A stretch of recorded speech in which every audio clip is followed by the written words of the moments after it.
Go back. Yeah, I mean, week from Friday. Our distance goes. Probably wipe it out for another month after that.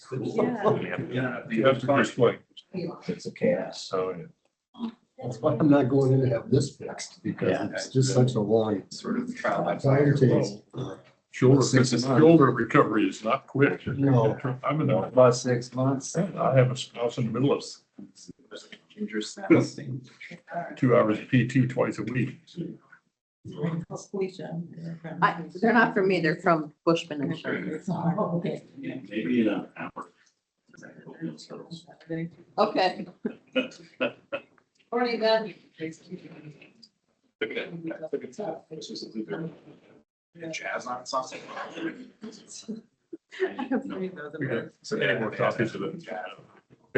This is really different.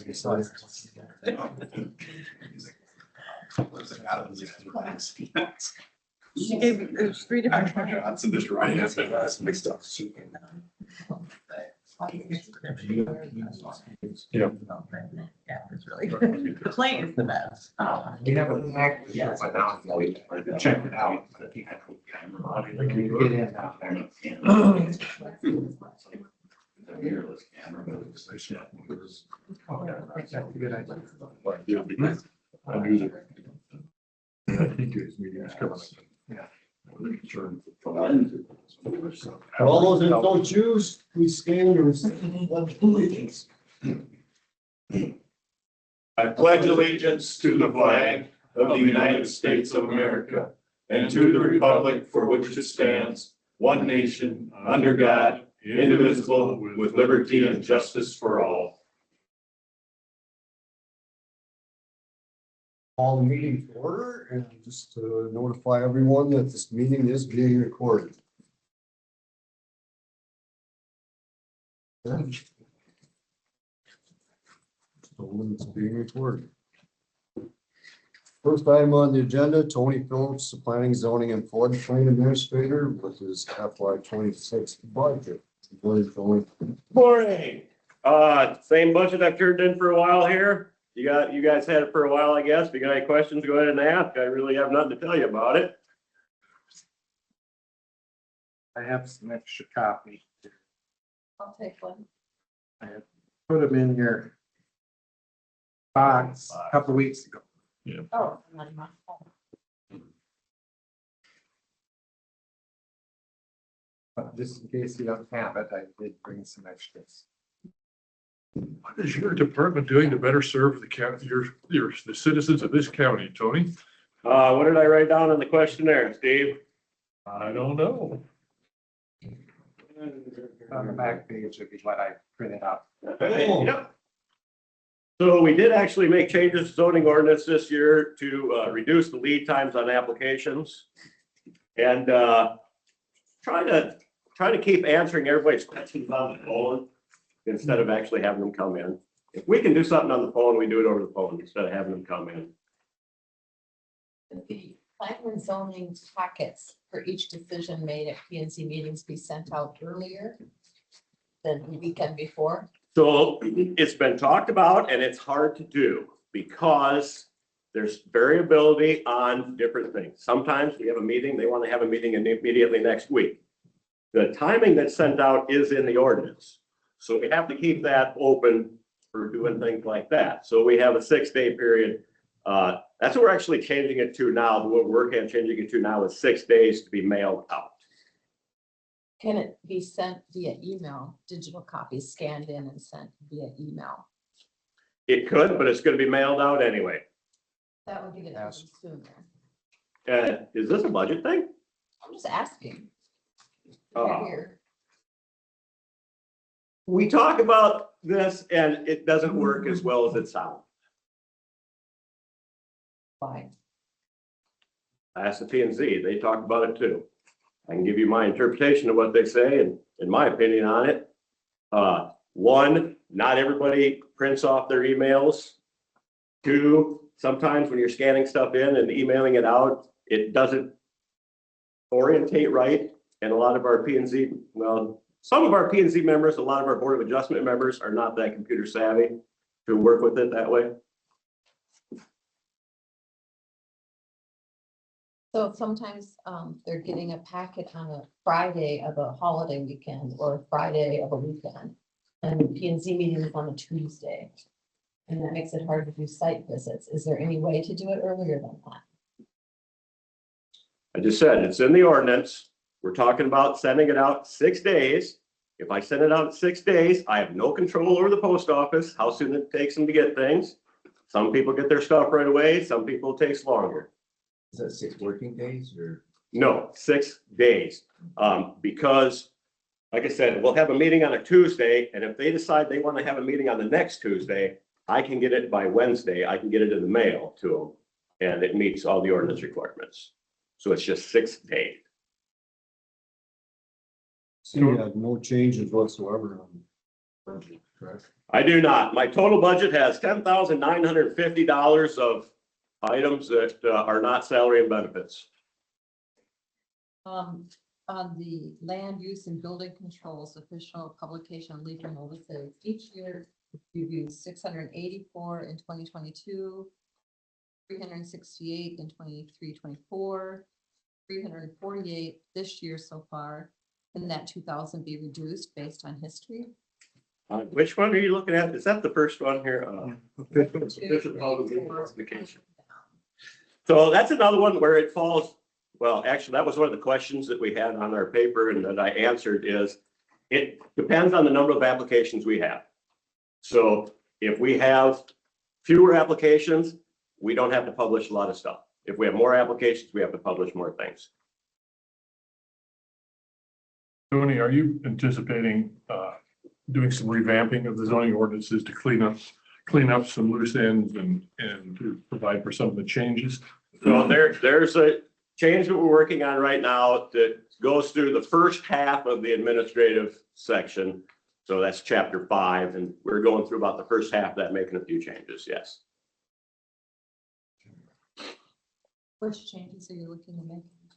We're reducing the lead times on applications, clarifying a couple of things that are worded weird, removing some things that are just plain wrong. It says that all proceeds will be distributed to the general fund of the county. That's not right. This is rural fund. Why are we reducing the lead time? To make it better for the people. Why, one of these had an application, you had to have your application in 30 days before the next meeting. Why would you have to have your application in 30 days before the next meeting? Nobody on the P and Z thought that made sense either. We reduced it. And what's it reduced to?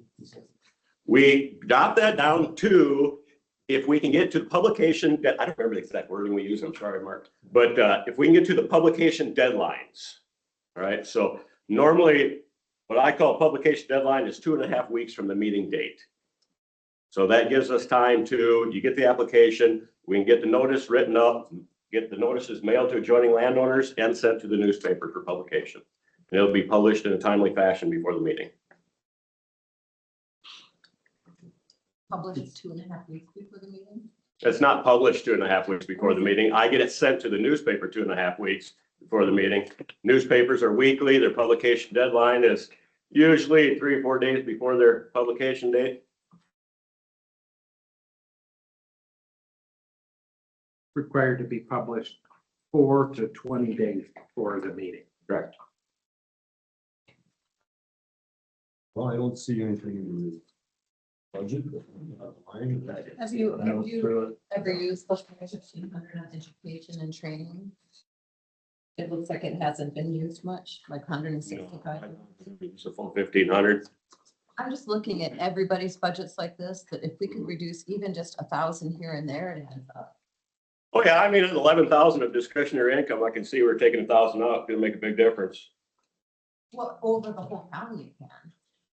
Over the whole county it can. So why not? Same with office data processing, 1,500. Yeah, I guess I'll let the board do what they got to do on that. Did, 1,000 here and there, it can add up over the entire county. But it will only help for 1 year. Help this year, but if he's not going to spend the money anyway, And it won't roll back into the general fund at the end of the year. And it won't actually help you next year. Then we're gonna be in worse shape next year. So it only helps the 1 year you cut it out.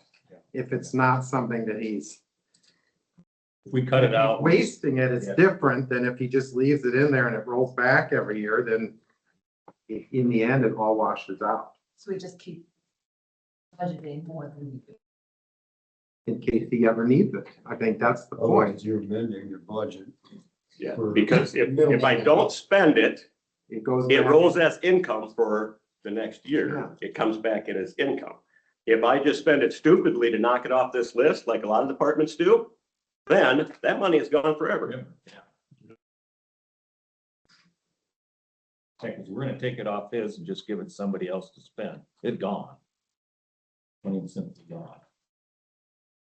Everybody rolls back, even if it is $1,000 a year, at least you got a cushion to go into next year. So you'll be able to roll back some funds back to the general fund this year. Roll back. Did I answer that question on here? It'll be Because I did the math on it. It looks like I usually send back, 4 to 8%. 4 to 8% of the budget usually goes back in. And that 4 to 8% all comes out of this 11,000. Very good, very good. Mr. Phillips. Right, thank you. All right, thank you. Have a good day. Thank you.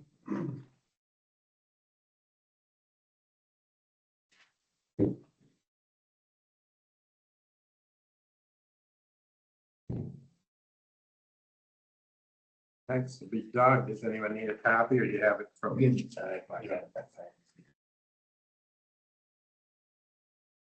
And I'll be asking a lot of these questions throughout the budgeting session, mainly because most county residents have no clue what we're doing with budgeting and how budgeting works and how the money works. Why we're hired to do So- the job. Many times in the next several weeks, as we do the budget, I will be asking questions of everybody to help the community understand what goes into the budget and how we do our budgeting and why we do the budgeting. and the way we do it. That's why we have the 5 questions.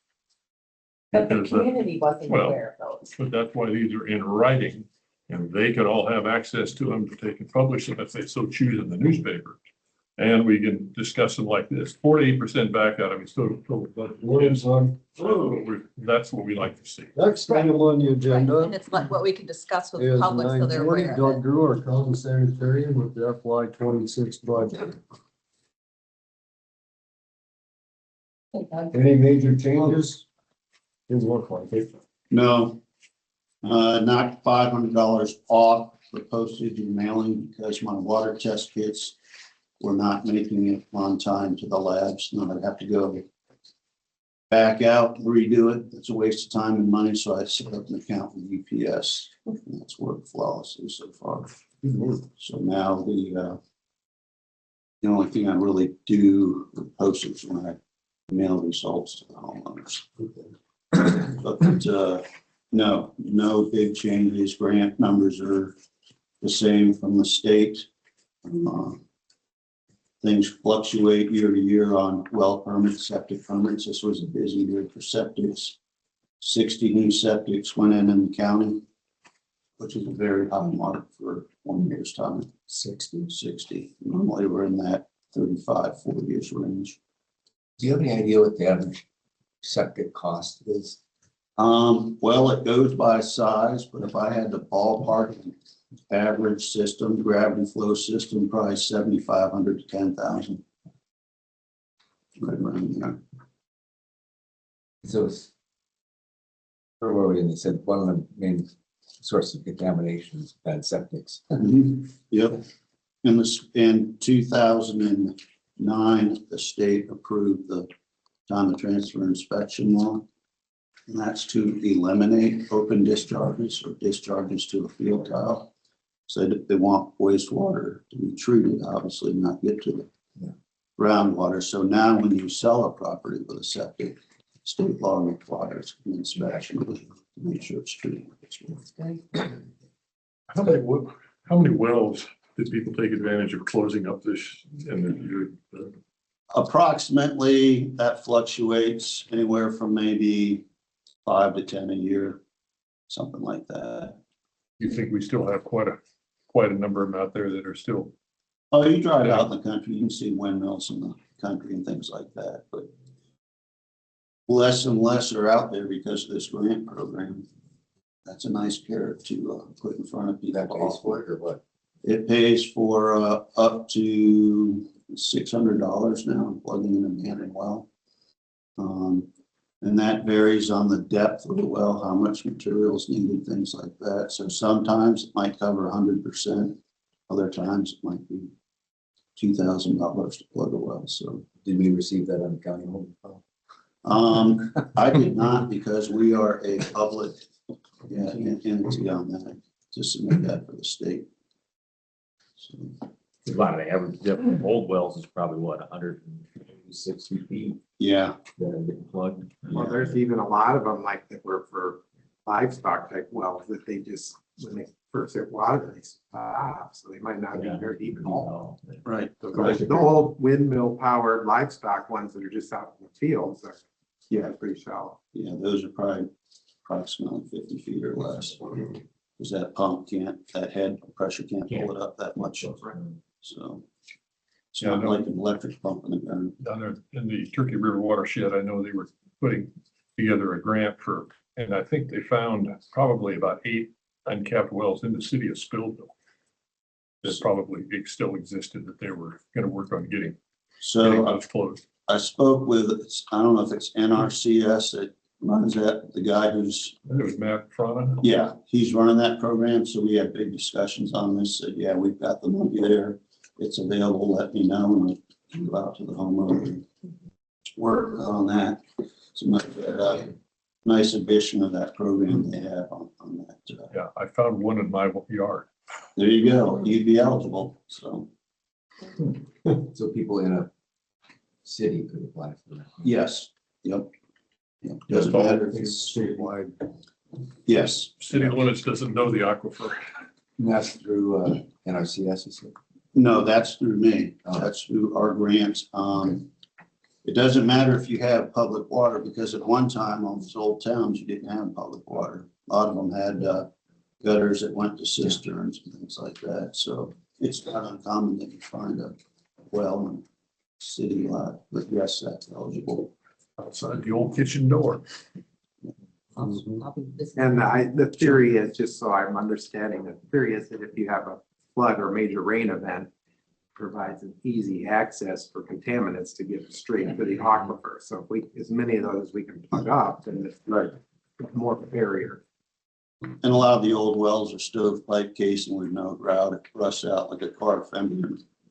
That surface water, groundwater gets right up to it and just cascades down into a formation there. So it's not like new wells. So, yeah, the more that the public knows about it and availability of it, the better off we are. Yeah, and all our well drillers promote it, pump installers promote it. Matt Frana, like I said, he's called on it, programs up there. So it's a good program. So yeah, that's about it. I just want to thank you for looking at this closely enough to catch that 500. It adds up. Well, Thank you. I had it circled, wanted to know if you actually wanted to increase that because the numbers you had used. Yeah, no, I don't forget. Like I So said, that I'm makes shipping sense, so. UPS now, so. Yeah, you're not having to make the trips down on occasions like you have been in the past, where you had to get them down there in a certain amount of time and nothing. Well, I've always shipped here. I don't have to deliver to the lab. But the problem is the last year or two, the postal service just doesn't get them there. Well, if I go out and do 3 or 4 tests in a day, spend my entire day doing that, and then the lab calls and rejects it all, I've just wasted a day of my time, gas and everything else. So I got on UPS's website. Now I hand deliver down there to their Decorah headquarters, whatever, and 100% so far. They've been on time. It probably doesn't cost you any more than. No, it doesn't. No. It doesn't. I know it gets there and they send me a text next day saying it's arrived, and yeah, so I've been thrilled with that. So, Yeah, much improved. all righty. Sounds good. All right, thank you.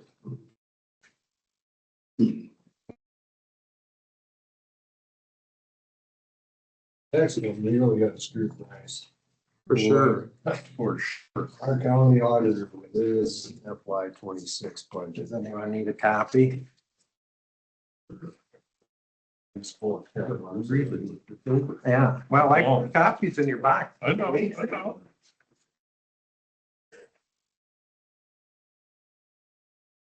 City draft.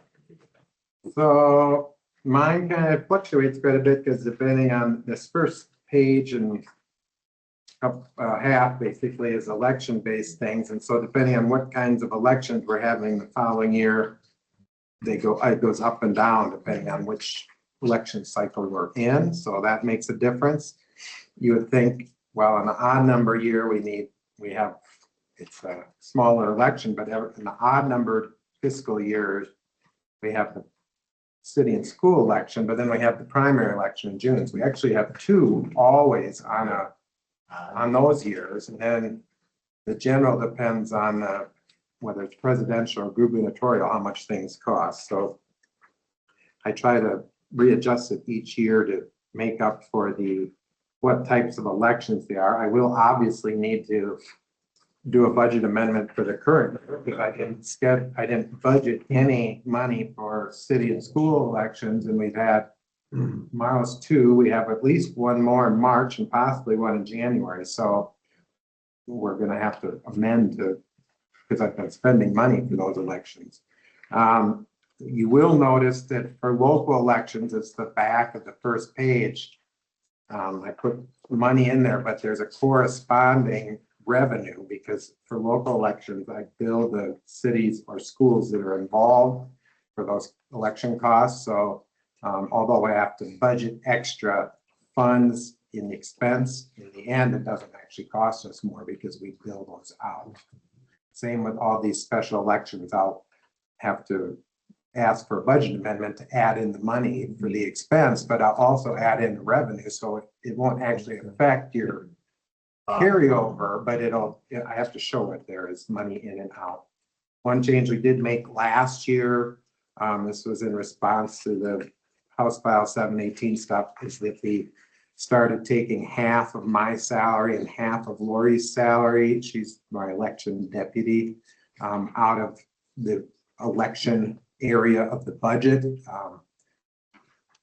In the end, it doesn't cost me, it doesn't affect the total amount for me or her, but it affects which fund you get to levy the money because elections fall into the supplemental fund, which is not restricted under 718, whereas other duties are in the general fund and is in a restricted fund. So we moved half of that in there just to try to give you a little bit more money to work with in the general fund.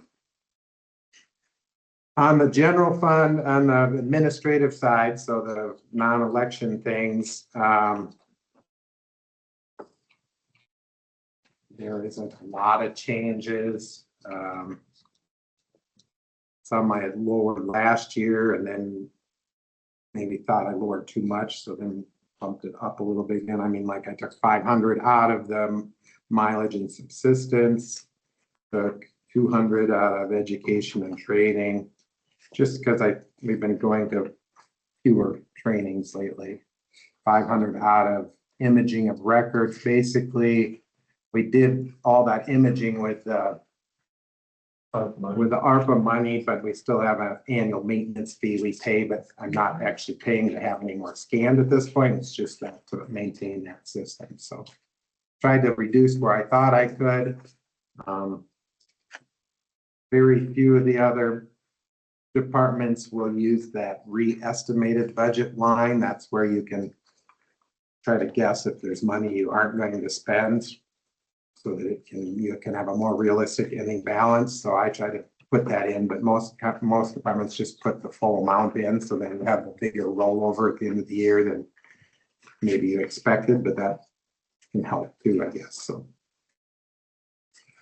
I remember some comments by the IT department that you had some big dated computer equipment. Did you allow for that this year? that was in the current year. Actually, some of it we actually all four of us got new desktop computers because they were all, mine was really. Did they frame your old one? Yeah, they took it to the museum. It's always a hassle every time we get a new computer because it doesn't want to do it work the same as the what you're used to. So I always put it off, but they thought, especially for security, some of the security programs don't run on the old ones.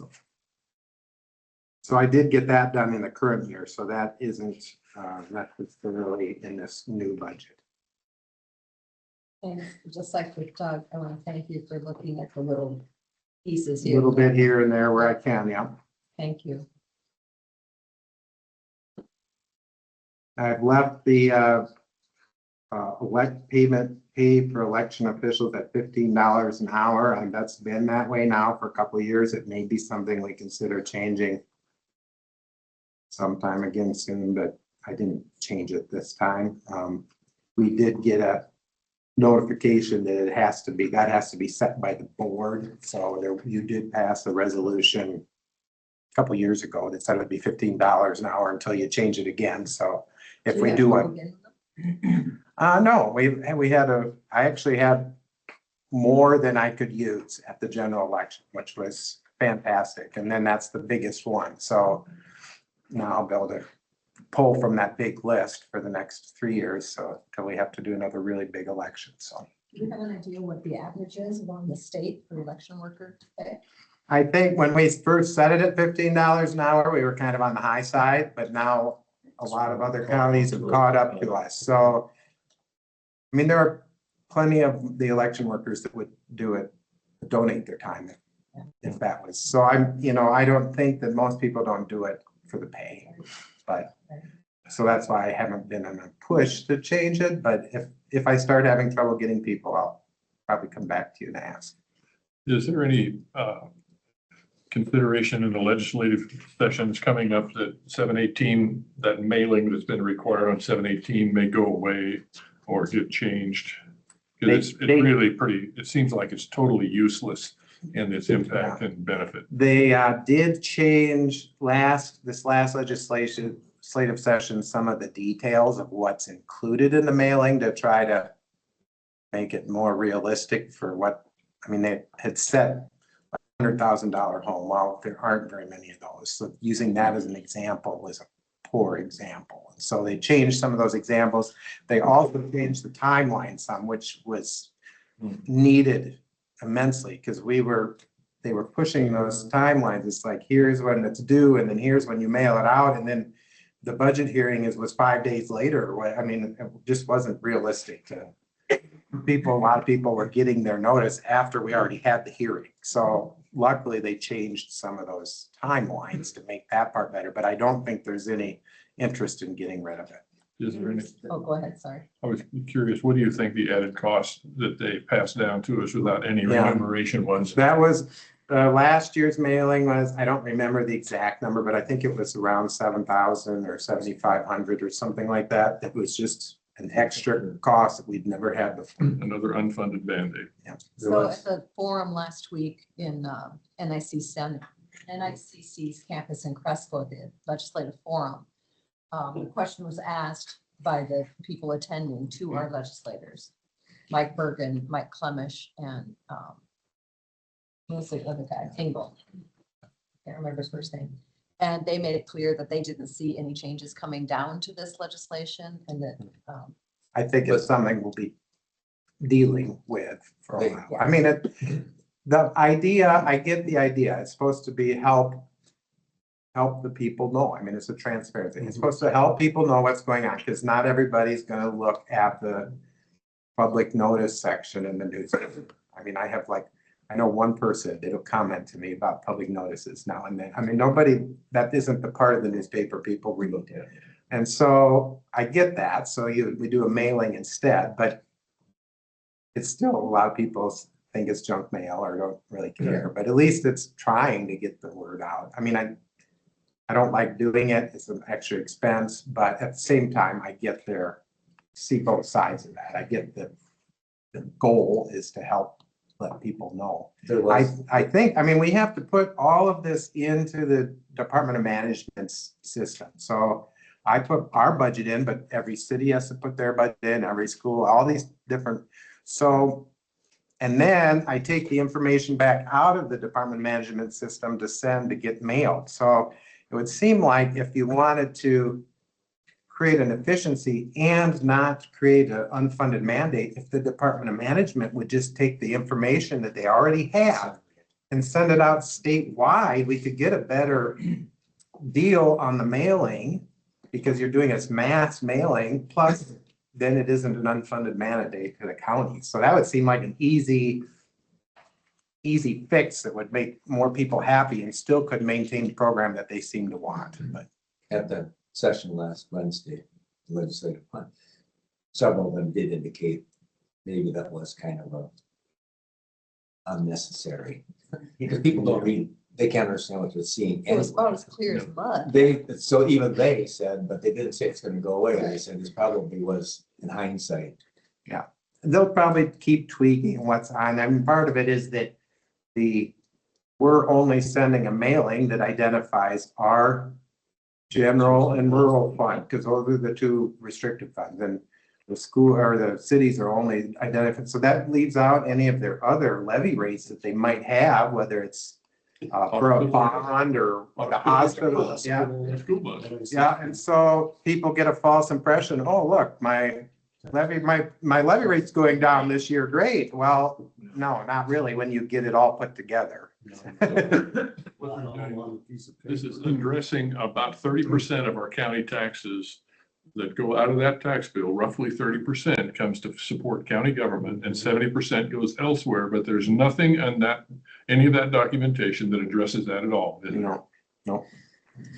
You know, we've got no accountability on them besides. Any more questions for Ben on his budget? All right.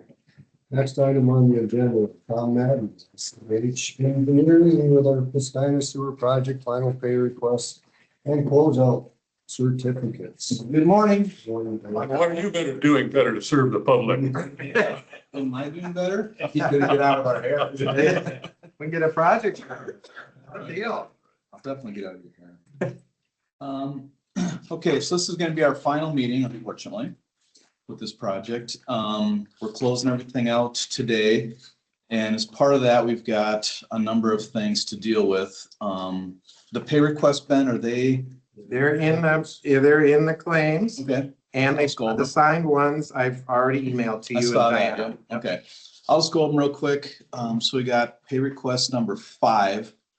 They're actually both pay request number 5, I noticed. It's just split into 2 payments. Oh yeah, you're right. One is the rest of the project and one's the retainer. Yep. So the way it was set up, when the contractor gave it to me, he wanted 1 pay request. I broke it up into 2 on the bottom. The reason that we do that is that release retainage is a independent action. Okay, so pay request number 5 is for a portion of the work that he did, and that was $32,251.52. The other part of that pay request is the release retainage, which I call a final pay certificate, which is separate with the same documentation attached to it. And that was $39,651.30. The way it normally works on a project is that the contractors, especially on bigger projects, this one's smaller for JB Holland, right? I get pay requests, they might get paid right away. With this one, JB Holland's got a cash flow that this one was okay, but normally I get pay request 5 and they want to get the retainage released right away, but we don't release retainage until 30 days after you accept the project. Well, JB Holland had the project done and you guys accepted before you got these again, because their cash flow is fine, right? So normally I would be bringing pay request 5 and then 30 days later I'd stop back with the final pay request because that's the hold time for retainage. We've already accepted the project more than 30 days ago, so we can take care of everything. So those 2 pay requests, which are new claims, take care of all the financial stuff on this project with the contractor. Sometime between now and I guess God only knows when, the state will be coming back to you guys with that loan forgiveness, whatever it looks like. And if I'm not included in that, Ben, I would just like you to kind of let me know, because I'm curious myself as to what it ends up being. Right, because it'd be between 200 some thousand and 400 some thousand. I don't know exactly what, but I'd be curious, whatever you find out. Now, you'll be closing on the loan. I'm not a financial whiz, but they'll be closing with you on the loan coming up. And then sometime after that, they'll be coming back to that loan forgiveness. I don't know how that's gonna work with regards to a refinance, because what you should do is normally they give the loan forgiveness ahead of time, so it reduces your payment. So if you already closed the loan, you got your payment figured out, and then they forgive part of it, theoretically should refinance that so your payment goes back down again instead of shortening the term, right? I don't know how that works. I'm an engineer, not necessarily financial people, but they'll get that all figured out. Like I said, it was a little bit delayed this year because the way they request that money, it comes in at the end of a fiscal year, not at the beginning. So the money for your project, they requested from the government at the end of June, because it was at the end of the last fiscal year. They get it sometime between then and whenever, and then they distribute it. So that's the delay. Previously, they had gotten the money ahead of time, and then as the program progressed, they get the money behind the times.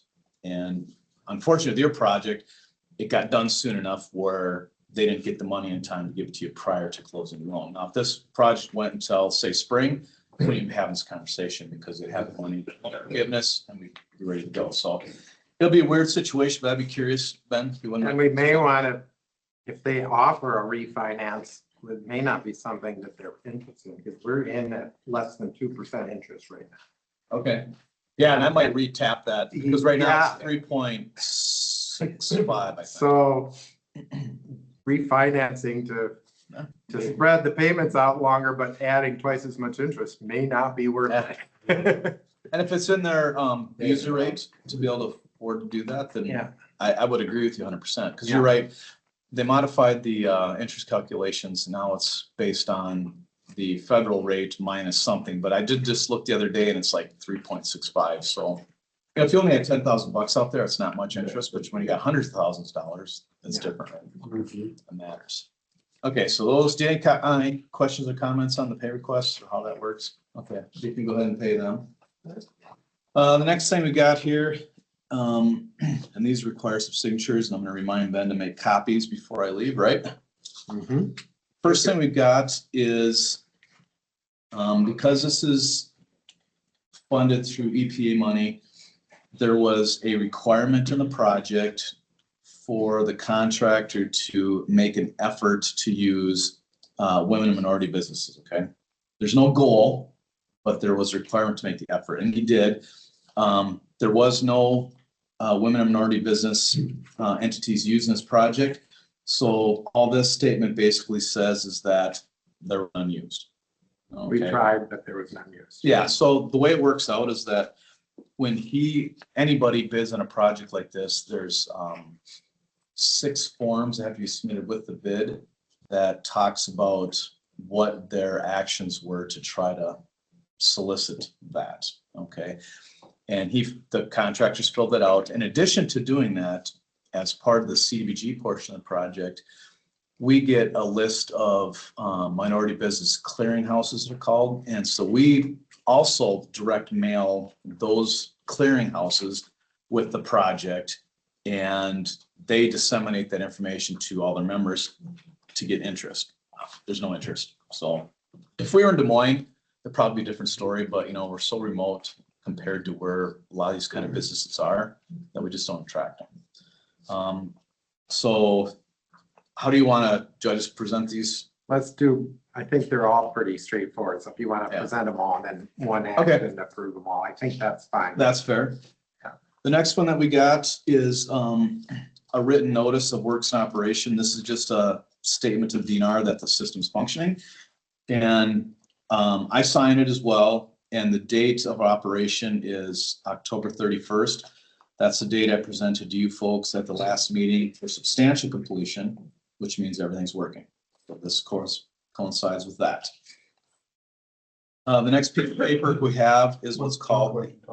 Is that 31st date, is that the same date when we changed the effluent regulations of the discharges begin on November 1? because of the cold weather. Oh, for the UV system? UV system. No, I think that actually was November 15th. Okay, so the. Yeah, it doesn't coincide with that, no. The next thing that we have is the Davis-Bacon compliance report. So because of this project being funded by both CDBG and EPA type money, we have to pay Davis-Bacon wages for all the workers. And the nice thing about a project like this, because it does have CDBG in it, Diana with Upper Explorer Land, she monitors all that stuff for CDBG compliance. If we meet CDBG compliance, we automatically meet the state fund requirements because they're the exact same. So she goes out and she does wage interviews with the workers on site to make sure they're getting paid, and they think they're getting paid the right amount. The other thing that she does is that all payrolls with this project have to be submitted to her for review. And she goes back through and makes sure that the wages plus all their benefits and stuff equal what the requirements are for the project. So she's monitored all that. I asked her how'd that go. She said it went all hunky dory. So I was able to check yes to all these things. And then in the notes section, I made a comment that said Davis-Bacon compliance was monitored by Upper Explorer Land as part of the CDBG requirements. That way, if you guys ever look back at this, so, well, how do we know? Okay, you know, because Diana and Upper Explorer Land took care of it. Okay, so that was all good too. The last piece of paperwork, excuse me, is the American Iron and Steel compliance. And you guys are out of the picture on this for the most part, but what happens is, as part of the project, anything that's made of iron and steel has to meet this American Iron and Steel requirement. So we get certificates from the contractor and all the suppliers, and then we have a DNR audit. Now that DNR audit has already taken place, and it was all cool as we got a letter about it. So you can approve this based on what I just told you and the DNR audit, and they didn't find anything missing on the project. And there's very little on this one anyway. Sometimes DNR takes a long time on bigger ones, but this one went through very quickly, so. That's it. Mostly valves and things like that. I mean, what? A little bit of piping. That structure up there is steel. And the castings for the manholes, those are steel too, but otherwise rest. And the rebar goes inside the tanks and stuff. I was thinking a lot of it was concrete, but I didn't think about rebar. I move to approve the closeout certificate and reports. As presented. I'll second that. We have a motion and a second to approve the closeout certificates and reports for the Festina Sewer project. Is there any further discussion? If none, all those in favor, say aye. Aye. Those opposed, same sign. Okay, I will direct you to these forms. They're all different. Okay. Name and title, signature, date.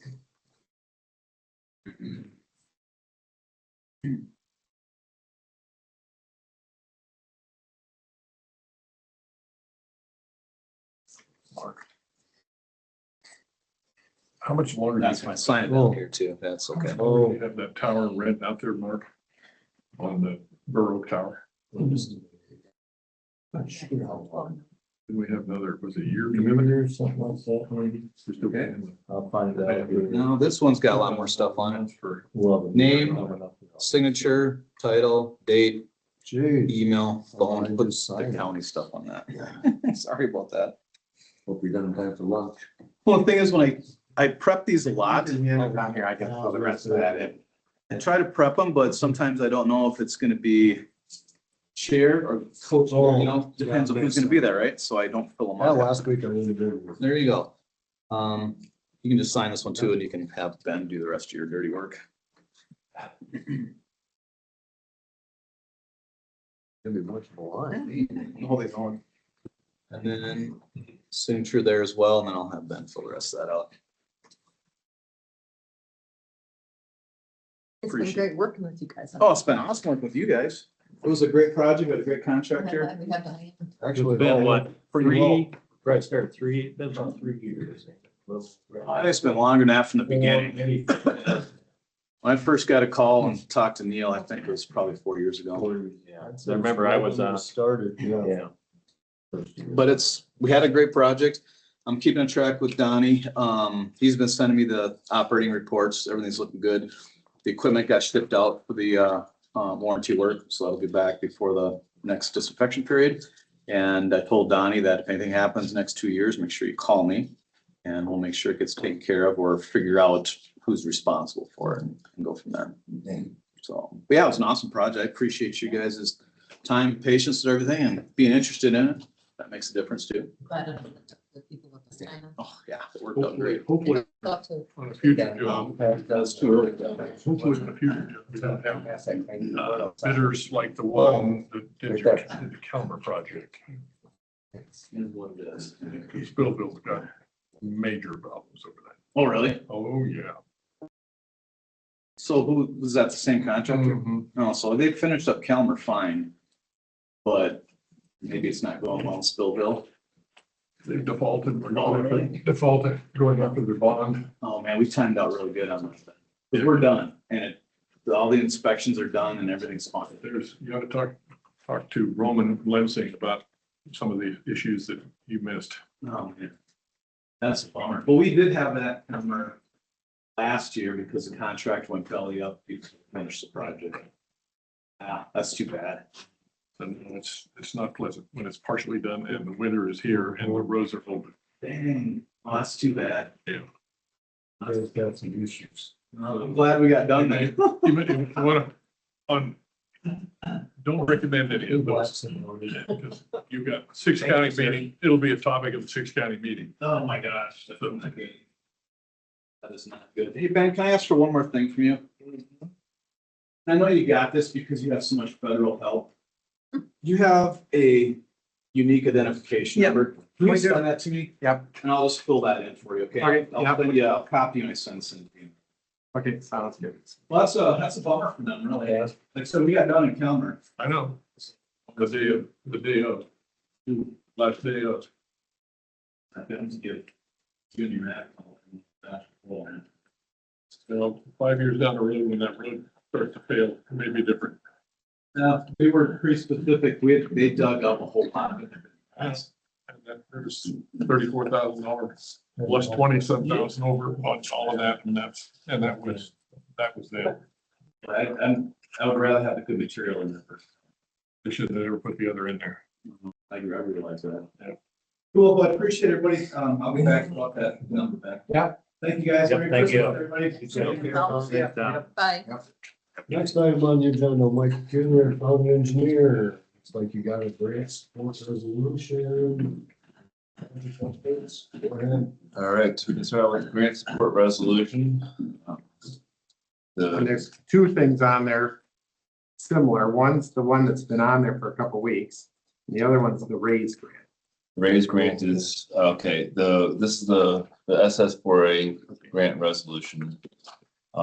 It's for the SS4A grants that we're working with on, trying to get the 227th and B32 and those kinds of projects done. We're involved in that. They asked us to pledge, and I can read that out loud real quick if you'd like.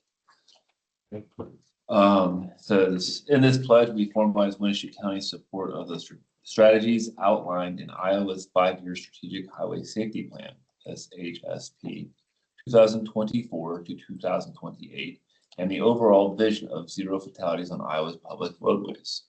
In addition, we have reaffirmed Winneshiek County's goal of a dramatic decrease in roadway fatalities and serious injuries by the years 2030 and 2050, respectively, as detailed in the resolution adopted in 2022 by our Board of Supervisors for participation in the Iowa County Engineers Association Safe Streets for All SS4A grant application. Winneshiek County is committed to implementing the safety strategies outlined in this Safety Action Plan, SAP, which will assist road users with staying safe while driving, walking, or riding in Winneshiek County.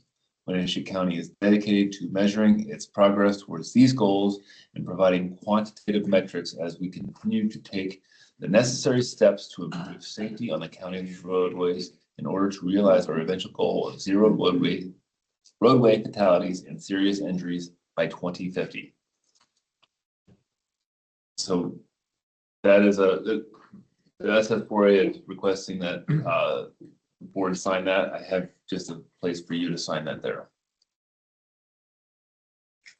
So I don't know if you want to move on that, did you all agree? I motion to approve the certification application plan. Second that.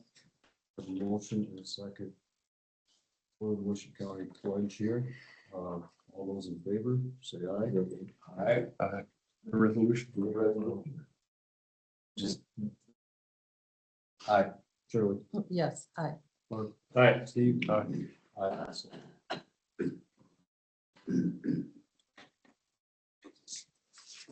I'll take a copy before.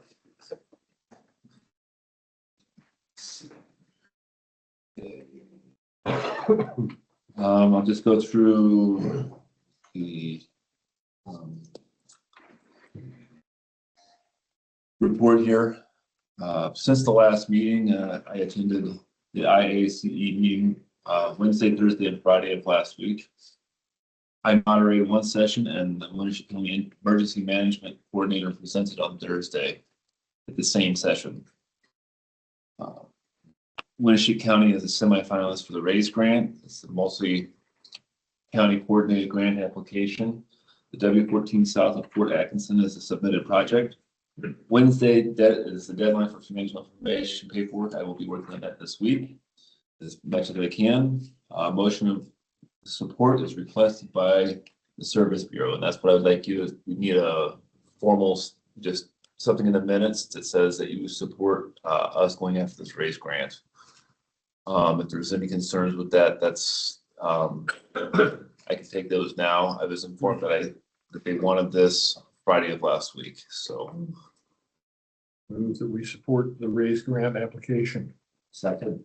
Isn't that what that other thing was, or this is just additionally? This is the one I talked to you about. It's on Thursday, excuse me. Okay, yeah. And the other, this one was something I brought up, like, I think just before Thanksgiving, and I wasn't finding it, and finally I had to nail it down, so. All right, we have a motion and a second to approve the RAISE grant. All those in favor, say aye. I. Opposed, same sign. Motion carries. Whose section is it? Mark, it's Right, so. Ben, when you get a second, and write up the minutes, can you just send me a forward on that? How long does that usually take you? Depends. I Okay, can be setting up for elections this afternoon, so I probably won't do it till tomorrow. tomorrow's fine. Okay. Wednesday is when if you can't get it on Wednesday, I can just, No, it'll get done. say perfect. If they're draft minutes, that's fine as well, or if you want to just, we can copy of that, that's fine too. Railroad flat car bridge study coordination to occur this week. I didn't get much done last week being gone. The tractor for Fort Atkinson from Bodensteiner arrived yesterday afternoon. I think it might be taken back to the shop for final coordination with Bodensteiner. Subdivision data gathered is the same as last week. Union negotiations, I haven't heard anything new. FEMA events, that chunk, a couple of things happened. New FEMA rep was here on Thursday to inspect the category A pile, the debris pile. Everything was fine with that. We did some thermal imaging, and it is now ready to be transported to landfill. I hear that they are working on that today, so hopefully that's done today. Bridgeway shop improvements. We have wall insulation and roof work, and a boiler to install. That's the same thing for the SS4A. We got the pledge signed, so thank you very much. The memorandums of understanding I've received on Friday from Fillmore County. What is anticipated to be the last draft. I have not gone over it since I was not at my desk since it was sent to me. So I will be looking to do that next week. And I can send you all proofs this week for your review.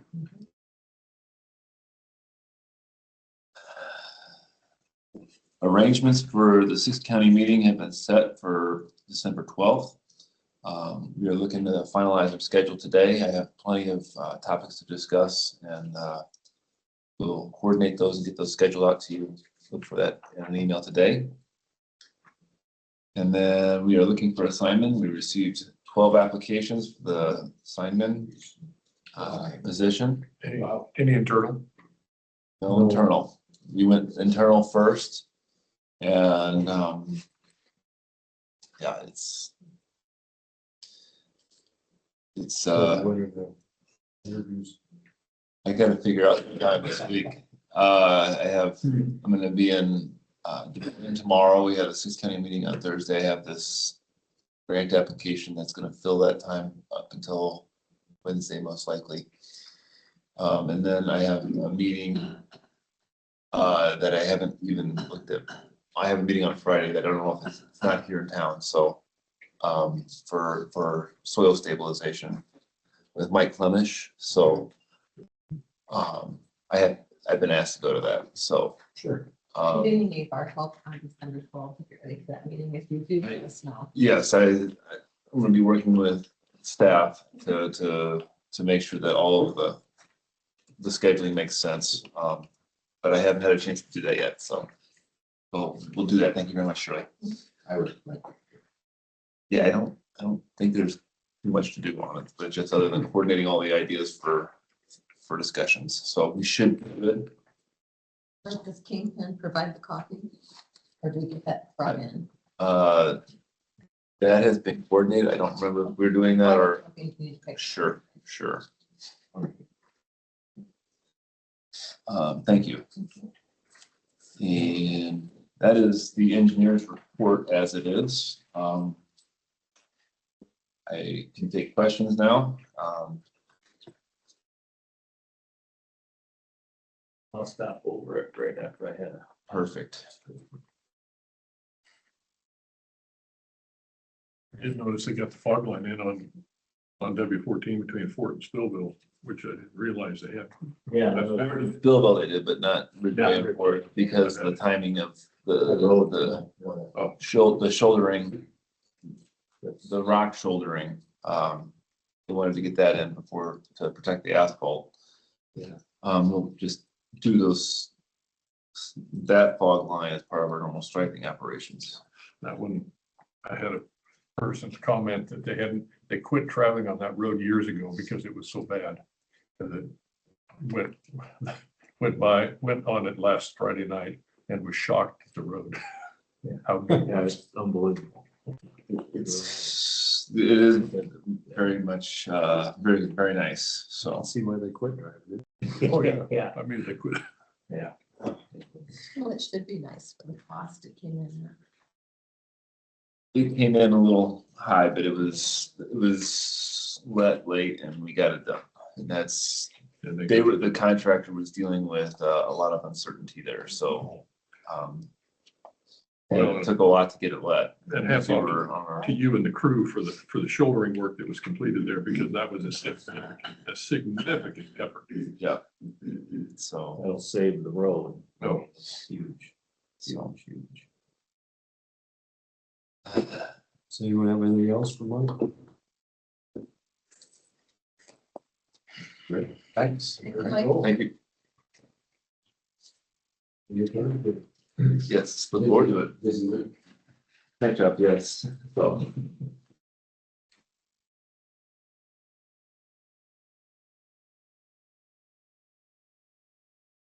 What do we all have in the consent agenda? Minutes, claims, and the reporter's monthly report. I move to approve the consent agenda. Second. We have a motion and a second to approve the consent agenda. All those in favor, say aye. Aye. Those opposed, motion carries unanimously. Next item on the agenda, 10:30, Andy Vandermark, our county attorney. Morning.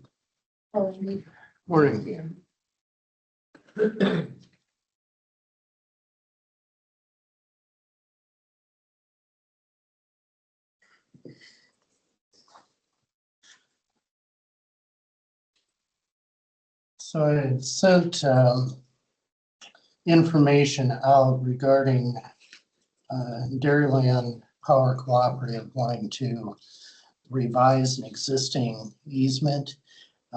We have a parcel sitting in the middle of nowhere that we acquired through, and I'm assuming tax sale, not redeemed.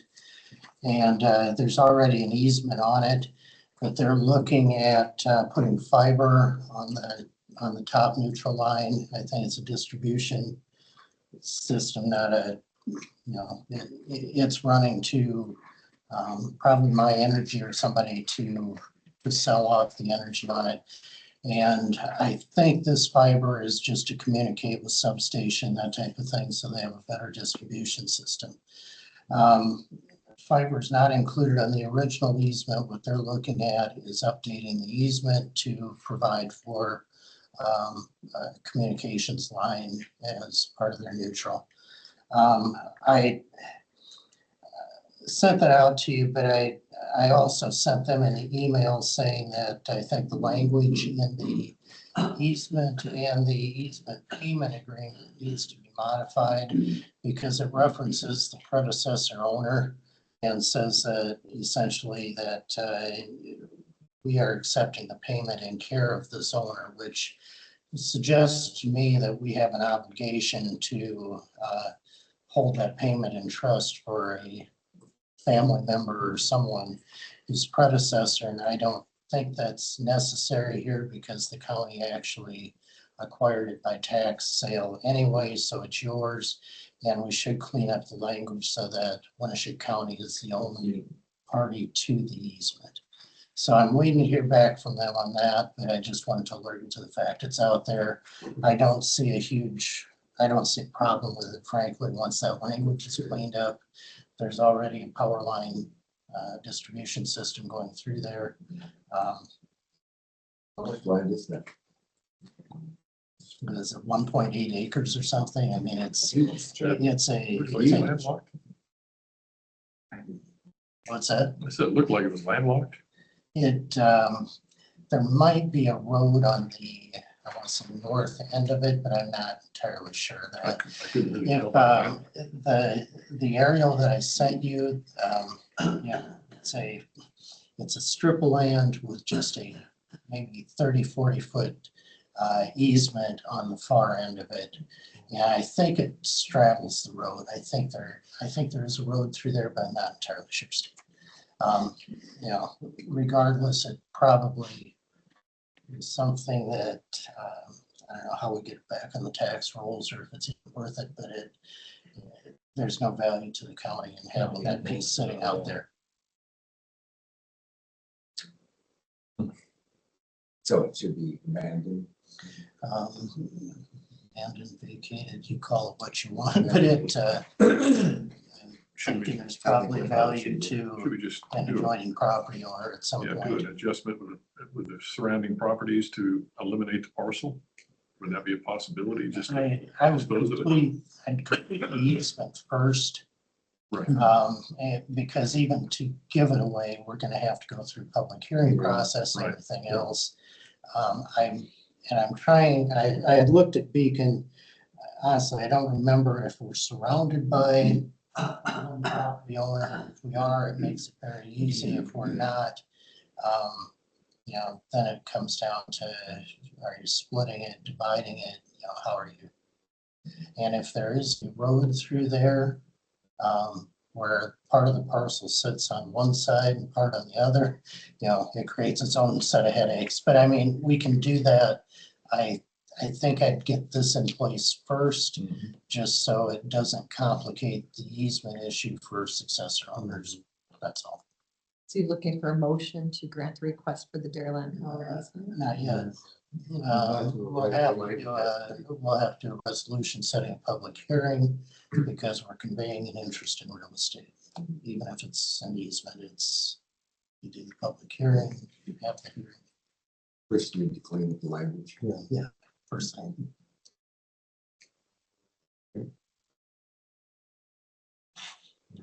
For Sandy? I don't. I just got a question. How much of that do we need to read? That's where I make sure we're saying what we need to say about recording. I would read that full paragraph at the opening and at the end, whoever's, when you're down to two people in here, number Make three that one leaves, sentence. I would read the one sentence. You know, in time, get used to the fact that this is being done, but I think for a while here, it's good practice to that what they say and what they do is being recorded. So we are officially, the county now is holding this meeting. We're just still And working there out is with a- all the details of getting it posted and so on, but yes. I think there's a similar announcement that gets posted on Teams when people join, so. It's posted on the. And on the.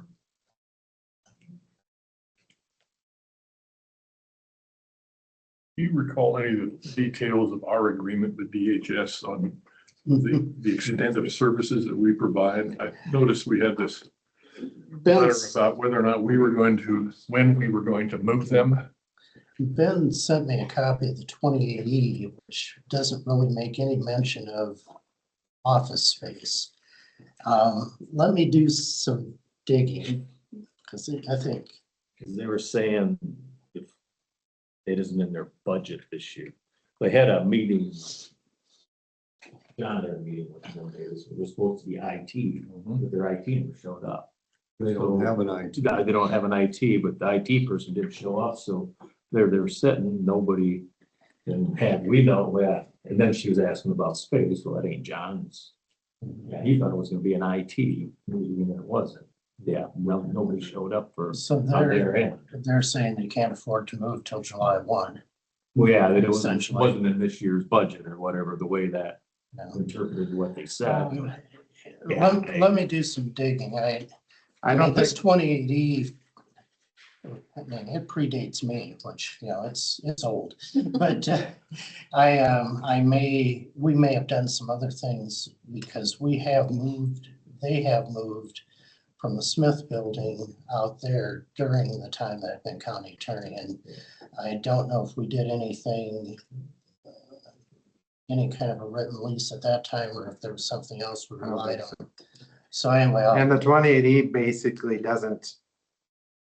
is not between us and DHS, it's between us and the other counties that this DHS office serves. So the 28E is how we as a group of counties are going to pay for and distribute the expenses and so on. It doesn't really address the DHS portion of it. Well, and it doesn't address the office space. It talks about office expenses, but not space, the location.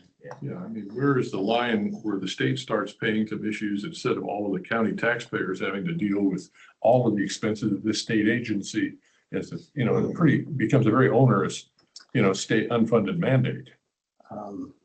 I think there would be many things that we're paying for. Yeah, I think that, you know, they're using that to, if we want to hurry up, maybe we should just pay for everything. It's kind of the impression I want, I got, but some of it is stuff that I mean, if we can get John Alverson and a few other people to help physically move the stuff, then they don't have to hire a moving company. Are you sure you've seen how much stuff they have to move out there, Ben? I don't know. And then the other question is some of the stuff we have, the cubicles and desks and things. We could utilize that. If they can utilize that, then they don't have to bring as much stuff. Yeah. So, you know, some of it is maybe easy to answer. And some of the space area, I think we beat that to death and showed them that there's plenty of space there for what they. If it would facilitate anything, I'm willing to sit down with one of you guys and take a look at their staffing needs, what they have out there, what we have over here, and try to determine You can't define the space better. You got 7 or 8 people that come, you get 7 or 8 answers, you just don't. Yeah. It needs to be, pretty difficult. yeah, It's, it's hard. there's a certain point where I you can just, envision it, but they don't see. I think we need to just come to a point and say, here is your space, this is what's available. If you don't like it, move to West Union.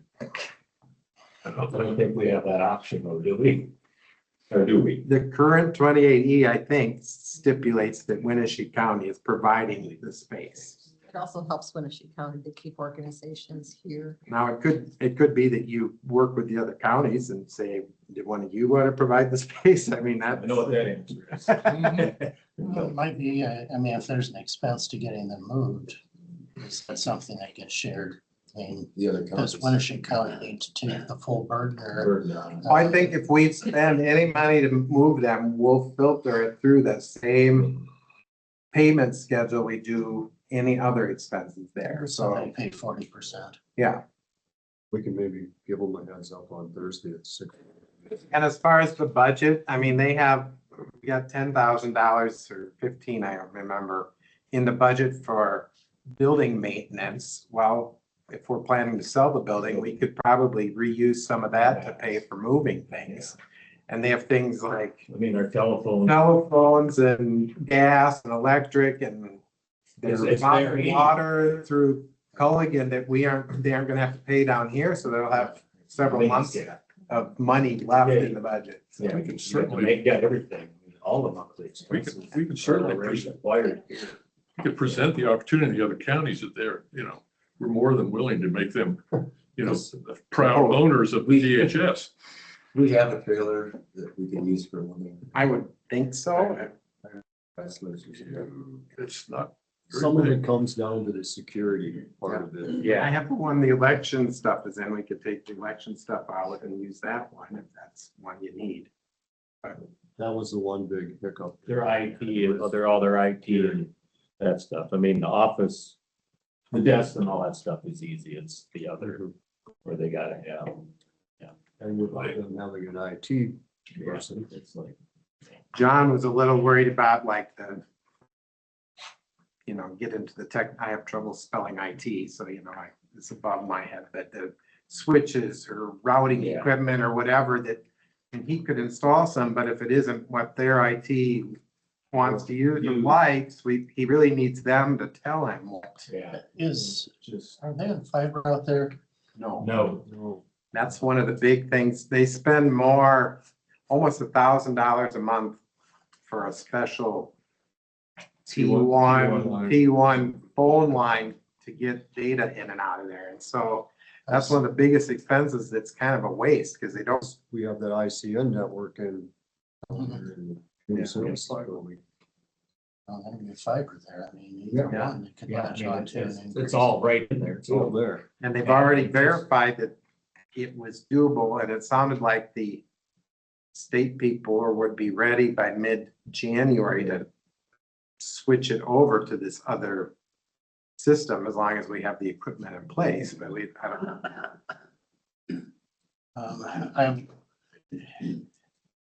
I don't know if they are in the same umbrella, but when we were negotiating with state public defender for this little office space up here, everything had to go through through inspections and appeals, I think. I mean, it was an entirely different agency than the one that's actually the tenant. And my suspicion is that DHS is going to have to do the same thing, and that's get approval through either GSA or inspections and appeals. So I'm not sure, talking locally gets you there, but maybe asking for contact of the person who makes the ultimate decision might help move this forward a little. Because it's actually not DHS anymore, it's HHS. Yeah. I've been around too long to change after Putting that. everything together, they've left themselves kind of short staffed. That's why they can't fill that IT position. So they want to have a meeting with some people from the county via Teams. I sent out that information. Is somebody available either tomorrow at 3:30 or Wednesday at 8:30?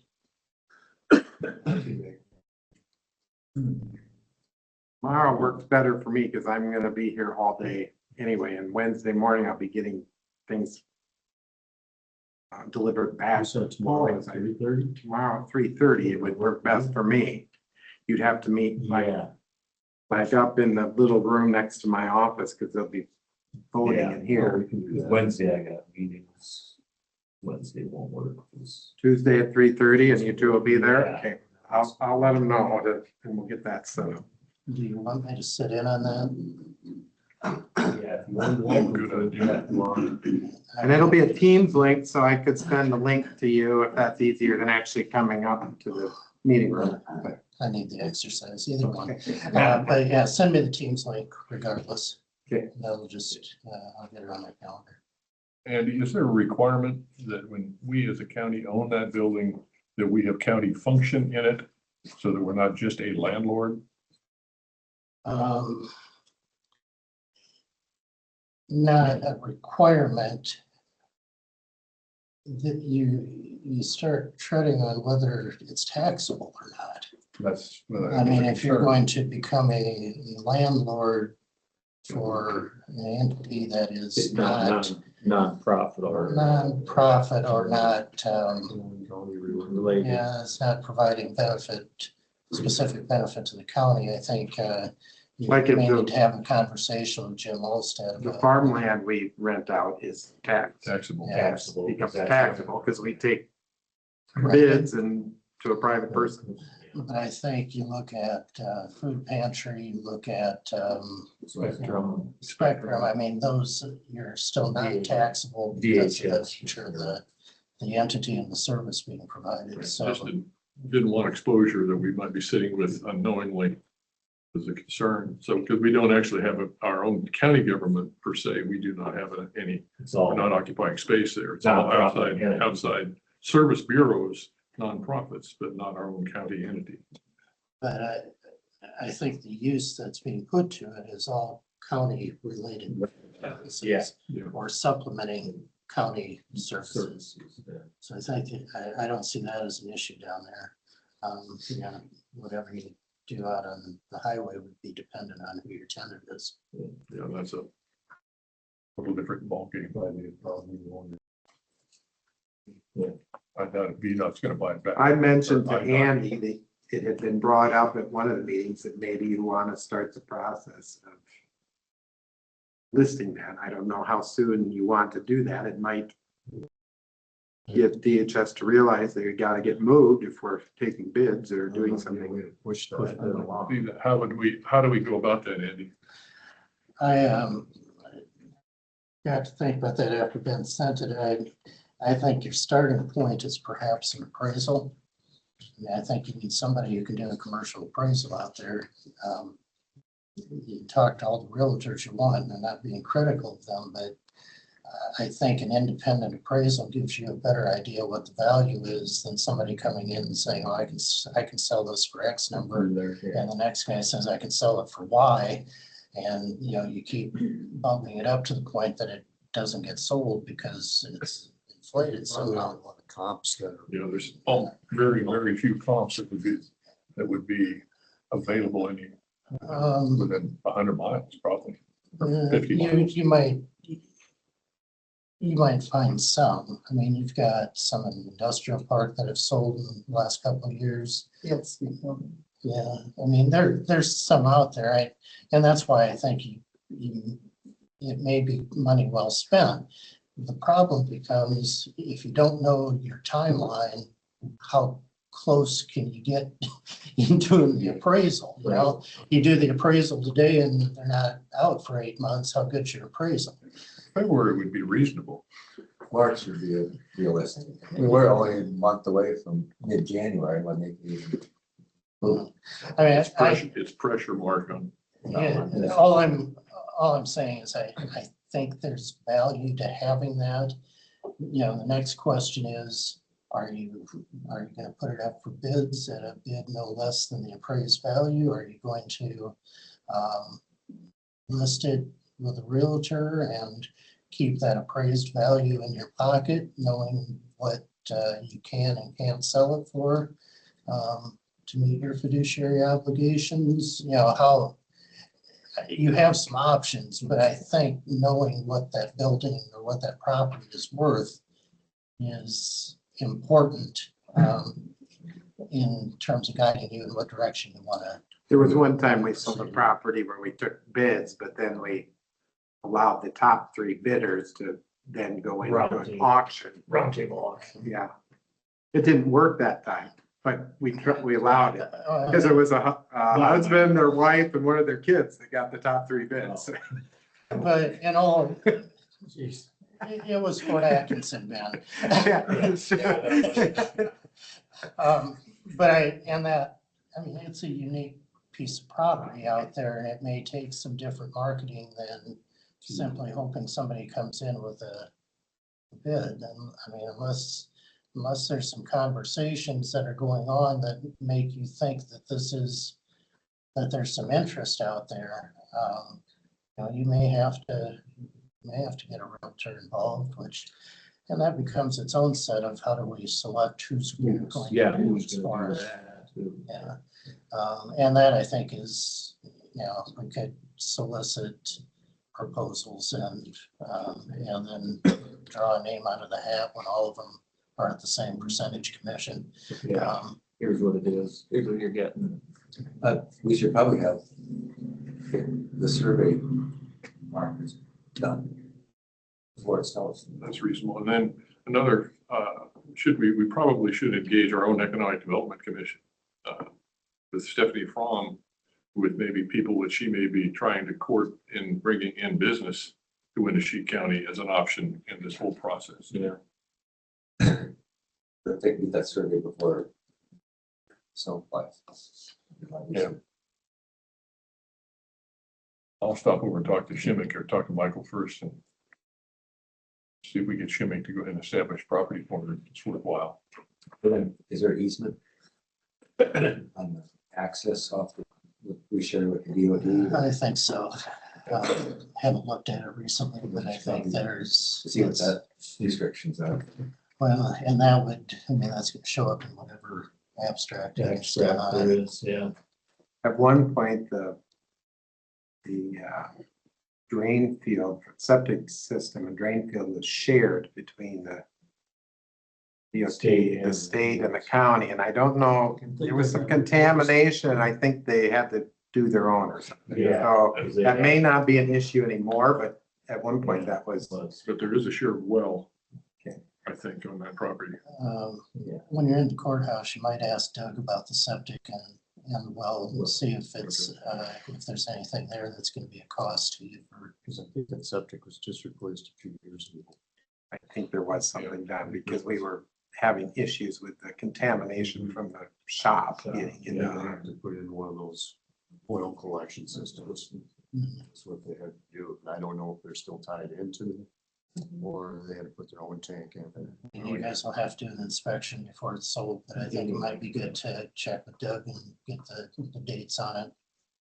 If it was done within 2 years, I'm not sure if it's even a requirement, but worth checking.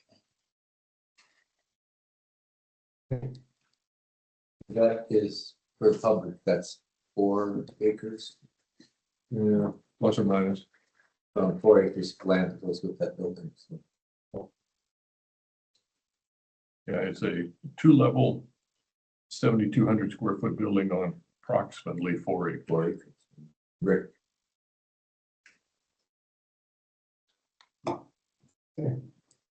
Built to state specs. Anyone have anything else for Something Andy? like that. Anything Thank else? you. No. All right, thank you. Thank you.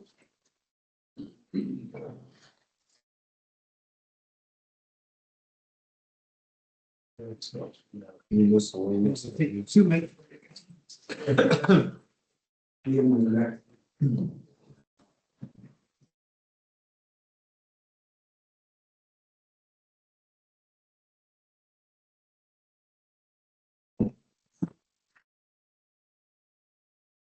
For 17 minutes today. No, is that my fault? What can we say? I hear what you guys are talking about.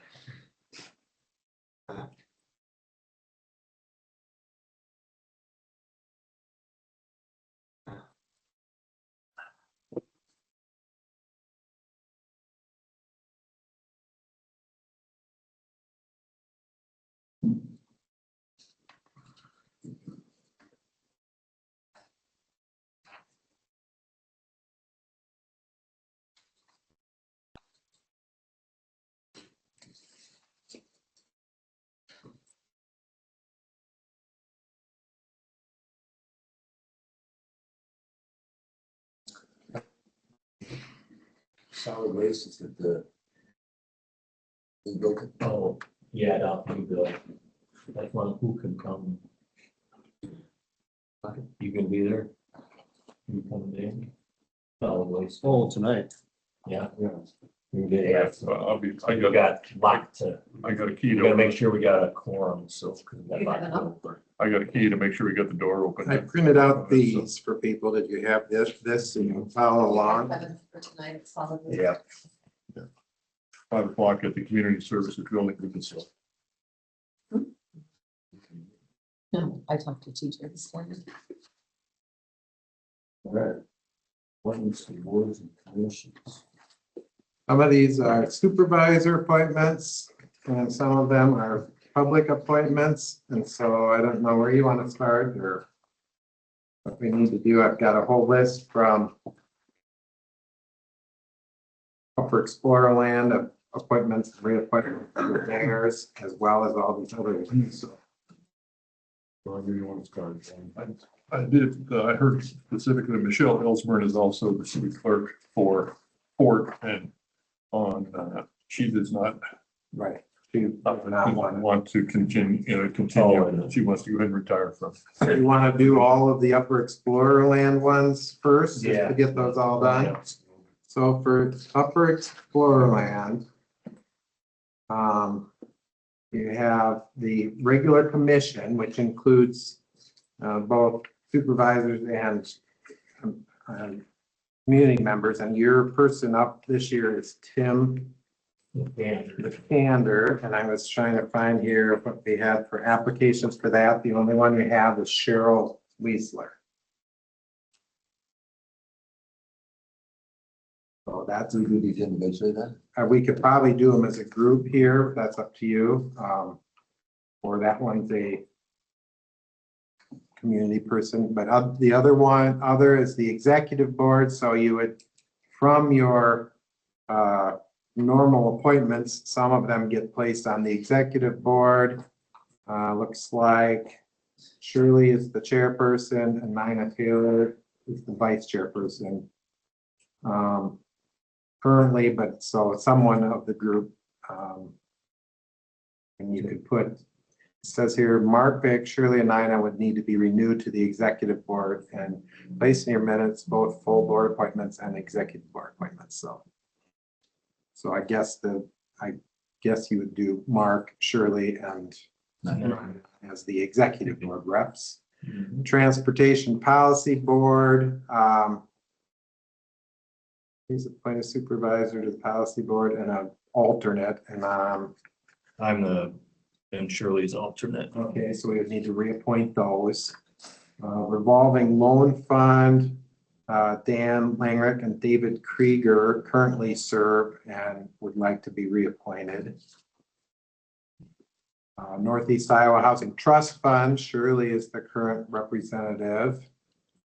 And for the Regional Housing Authority, Shirley is the board representative. And right now it's Michelle Ellsburn, but she doesn't want to serve again. But I did get an application from Josh Eulenhock to serve as the community person on that. So none of those are contested. So if you're, I'd move to fill all them positions as mentioned. I'll second that. We have a motion and a second to fill the positions as previously stated. Any further discussion? None, all those in favor say aye. Aye. Those opposed, same sign. Motion carries unanimously. I'm glad we had applications for the 2 openings. Yes. Thank goodness. I will mention for the Board of Health appointments that Krista reminded me, because we did this in the wrong order last time, that they usually meet as a Board of Health and review them. Wednesday, so. Yeah, and then send up to you what their recommendations are. There are 3 people that have applied for 2 spots. So for now, I don't think you want to take any action on those and just wait for their recommendations to come before you do that one. Conservation Board, there's 1 opening. And it's Bill Odie. That's right. He reapplied. He's the only application, and there was a letter of support from the other, or the conservation board for his That's what I application. thought we should put them. Yeah, we don't have a representative on that commission. Keep Bill, but add one of us. I think we did one of the. No, you I got it. don't think you can add. Can't have, you just fill in the position. Fill in when the it's open. position. Who do we have on public health? Mark, I, but that's public health. this here is in public health This is, here. This here is conservation. Yeah. Well, conservation is suggesting Bill Odie, correct? But we have a board because they're the same as public health as long as an entity that we provide money for. Yeah, we have somebody sit on the board there. So why can't it stay as it is and then just add a You board member? can't, We you can't. gotta do that. have odd numbers. Can't do that. It's 3, 5, 7, or 9.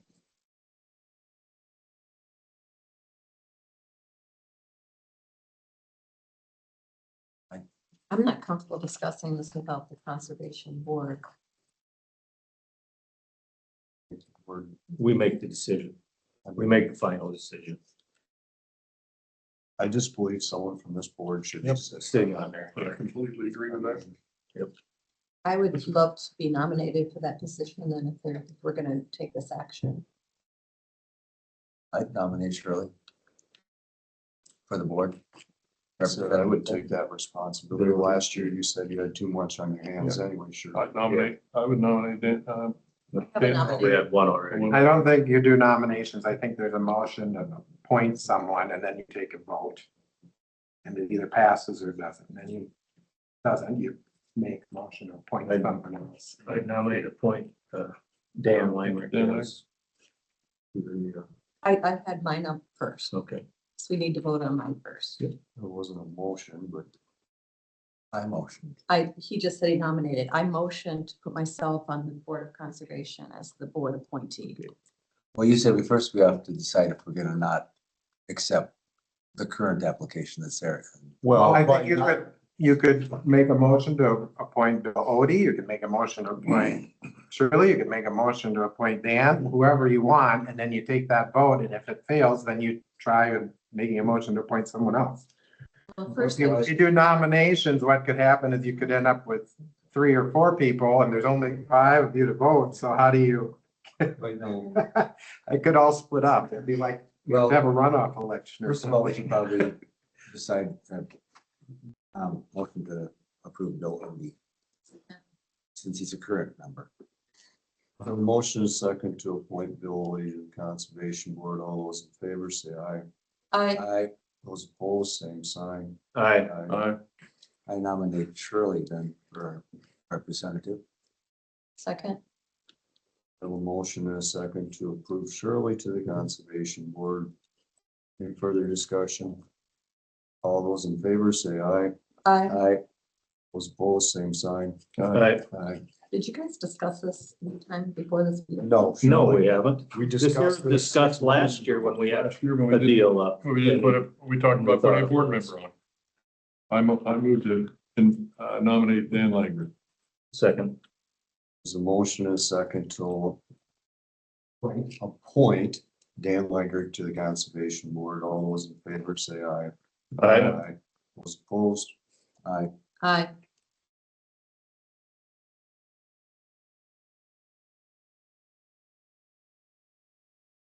Next one I have is Pioneer Cemetery. I'm not taking these in any order on here. They're just this way their stack is. Looks like we have 3 people up, but only 2 that have applied. which one are we looking at now? Pioneer Cemetery, I've got applications from Carlton Haugen and Stacy Gosling, who are the current. Holly didn't. Let's can we push that off a week? Yeah, or you could do the 2 and leave open the 1, or, Can people still apply then? well, obviously at this point. Yeah, maybe we just table that along with the Board of Health. Yep. I'll get hold of, Until next week. I'll get hold of one of them there. See And what, Callie wanted to yeah. reapply? Okay. The next one I have is the historic preservation. So you have 3 up. And I've got an application from Ron Novak, an application from Steve Johnson, and then Dennis Carlsbad. Jeff didn't want to keep doing it. I think that's why they asked Dennis. Dennis said, do not campaign for me, but he would do it if we needed a person. So I move to approve the 3 applicants for historical. Can you say the names again for me? yep, it's Dennis Carlsbad and Steve Johnson. Dennis Carlsbad, an additional. is to replace Jeffrey. So we have a motion and a second to approve those 3 for the Winneshiek County Historical Preservation Commission. All those in favor, say aye. Aye. Those opposed, same sign. Carries unanimously. Okay, then some of these other ones are just, Well, before we leave there, Ben, I got one question. I think Jamie Hansen, who is on the historic preservation, I think she's moved out of the county. I think Steve Johnson had said that there may be an opening. That's probably the one. I don't know if it's been official yet or not, but we'll have to do I'm it. pretty sure that's it because it was discussed at their last meeting. And it maybe hasn't happened yet, but she knows she's gonna move or something, so they'll come back with we may have to advertise to get one. And she's been a very active, good member of the commission, but living in a different state is. Probably not. Yeah. An issue. Can I just for a second go back to the conservation board? Could they just add 2 more members to make it 7? I don't know how it's set up. I'm assuming it would have to be 2 members, but I think there's probably an ordinance or something that you have passed establishing the conservation board, so we'd have to go back to however that is I just, established. Bill Odie he had such a deep education when it comes to conservation. I hate to lose that experience. Most of our boards are 5, most are 5 members except for Pioneer Planning Cemetery and zoning. and historic because they do a lot of it's all volunteer work. It's conservation. First Department of Corrections, you got Mark Faldit as the representative and Dan as the alternate. You want to keep that? Sure. Need a motion. Yeah, I think so. Move to approve the 1st district. Second. Motion is second to keep the 1st District Department of Correctional Services as listed as Mark Falder, Dan Wankrick as the alternate. All those in favor, say aye. Aye. Those opposed, same sign. Motion carries unanimously. EMS Association, I didn't talk to Steve Vandenbrink, but he's so involved. I'm assuming he's still interested in doing that. We don't give him an option. Move to approve. Second. A motion is second to appoint Steve Vanderbrink for the EMS Association Board. All those in favor, say aye. Aye. Aye. Those opposed, same sign. Motion carries unanimously. Okay, we did the UERPC. Next, medical examiner. I did email Dr. Locke to make sure he was still willing to do it. He said yes, so. Nominate moved. Dr. Nominate Dr. Law. Second. We have a motion and a second to appoint Dr. Kevin Locke as the medical examiner. All those in favor, say aye. Aye. Those opposed, same sign. Carries unanimously.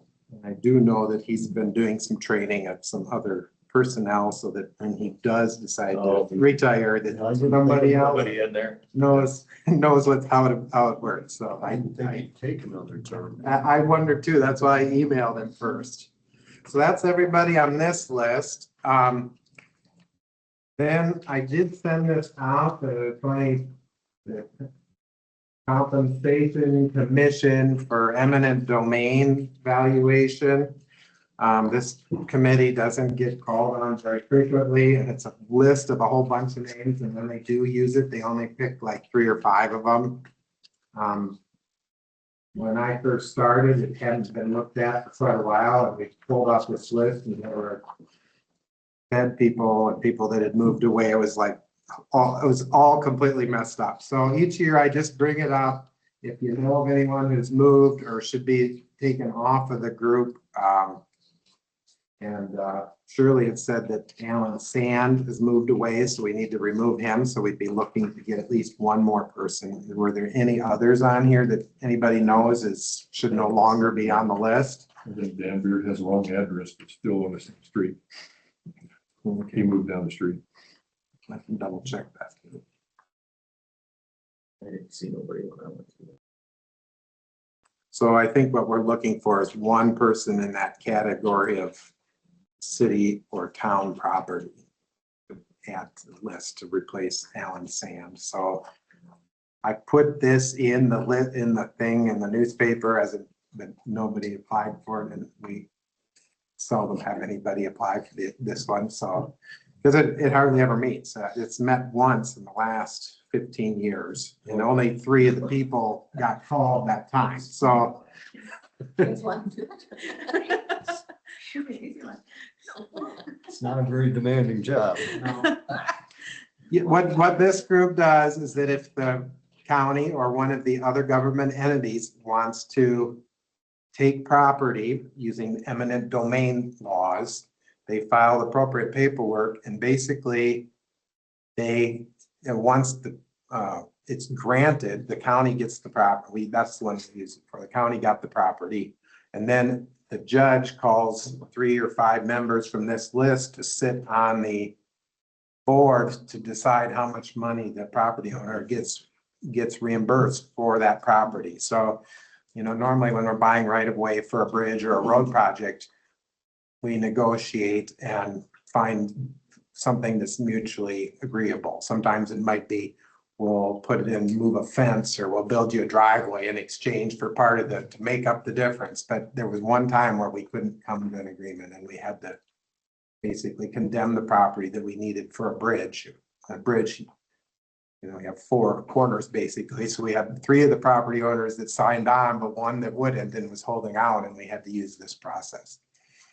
In the end, he got more dollars, but the trees that we'd offered to replant and the gate that we were going to move for him and the fencing we were going to do, at the time, Lee Bierke said he thinks it was actually cheaper for us to just pay him than to do all this other stuff. But he got more dollars in the end, so. Anyway, that's what this board does, and we'll need to find at least one more person to put on that before I send it to the judicial department.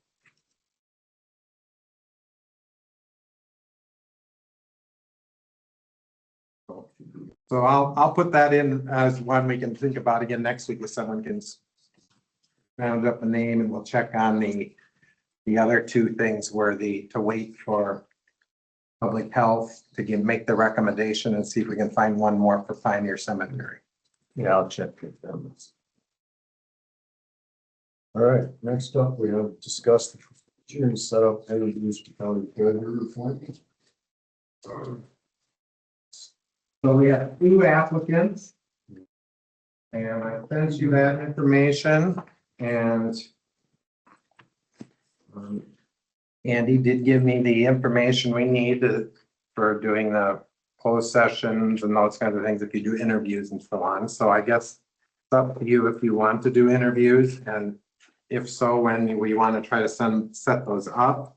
You aren't under a super time constraint, other than it might be good to know before Christmas, so that before the holiday season, who's going to be stepping in case and Brenda can be passing along any information she can between now and January 3rd. There is a time constraint because it's 2 weeks to Christmas. Yeah, there's that. I mean, January 3rd seems like it's further away, but you got with the Christmas in there, you don't. And it can be an appointment to fill up the term. It must be. Yeah, it'll be Appointment. her term would be up in 2 years anyway. So Brenda. can you make an appointment without interviewing? You can. You could have made an appointment without even taking applications if you wanted. I mean, given that we've only gotten 2 applications and one has been working there for many years, it would make sense just to appoint the deputy. Except I'd like to hear both of them because of the idea of fresh eyes. I know that there's a lot of, we've all expressed the issue of the current policies of appointments only and not accommodating on the needs of the public for driver's license renewal, never any after hour time for people to be able to come in occasionally, never any Saturday. All of that has been rebuffed by her in the past few years. And I think some of the possibilities of maybe some outside eyes and some change maybe that I think we should interview the candidates. Which could all come from an internal person too. Could. I had a question. So every elected official can set their own hours, and we have 35-hour for everybody but us. Is that correct?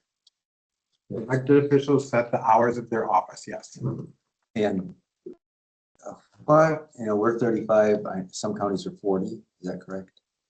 Do all of the elected officials have to set the same hours No, within the county?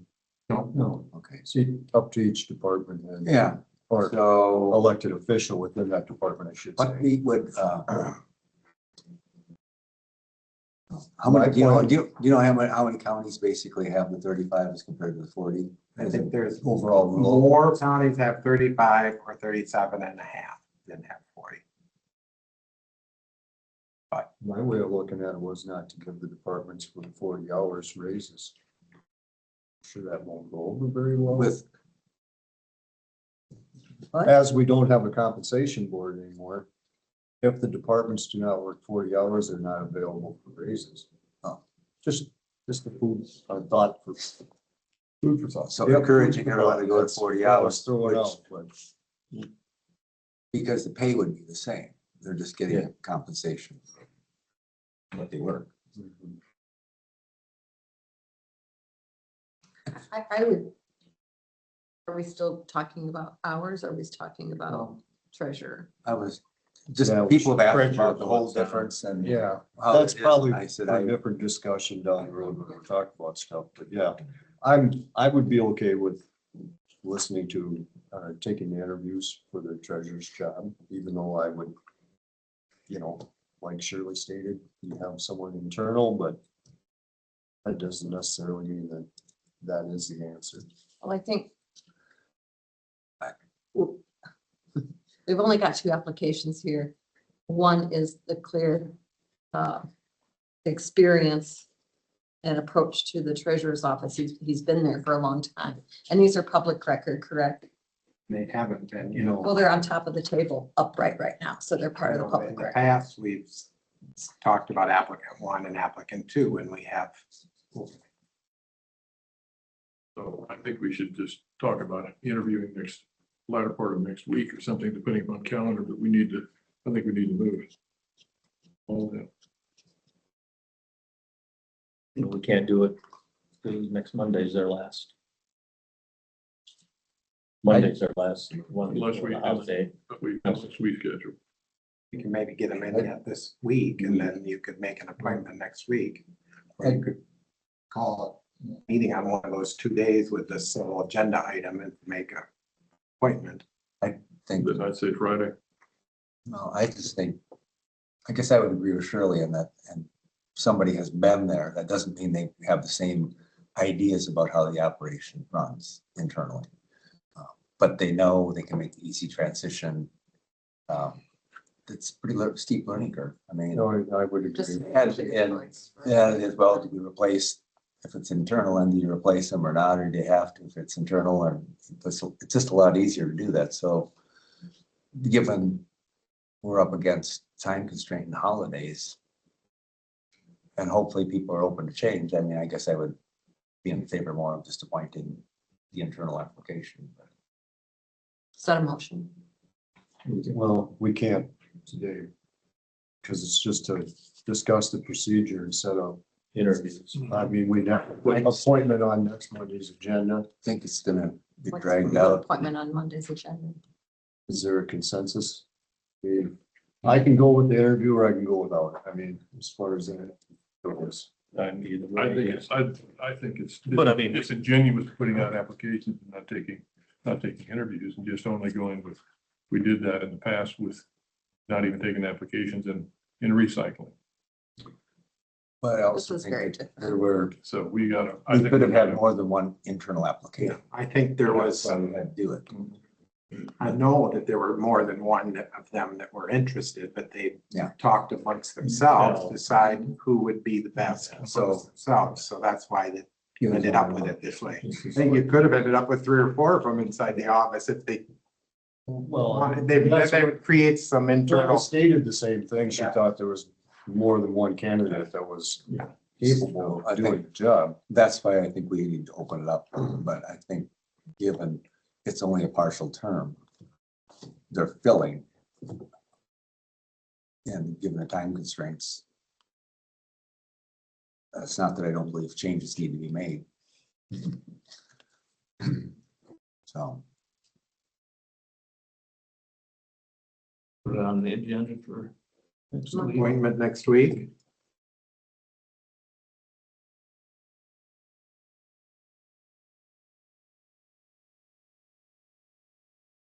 We went through some more of the budgets. That's what I was hoping for. Not that I don't have other things I need to do. Not that- Quite a few here that I figured it'd be good just to get done. The first thing. No, I think just kind of taking. the lead here.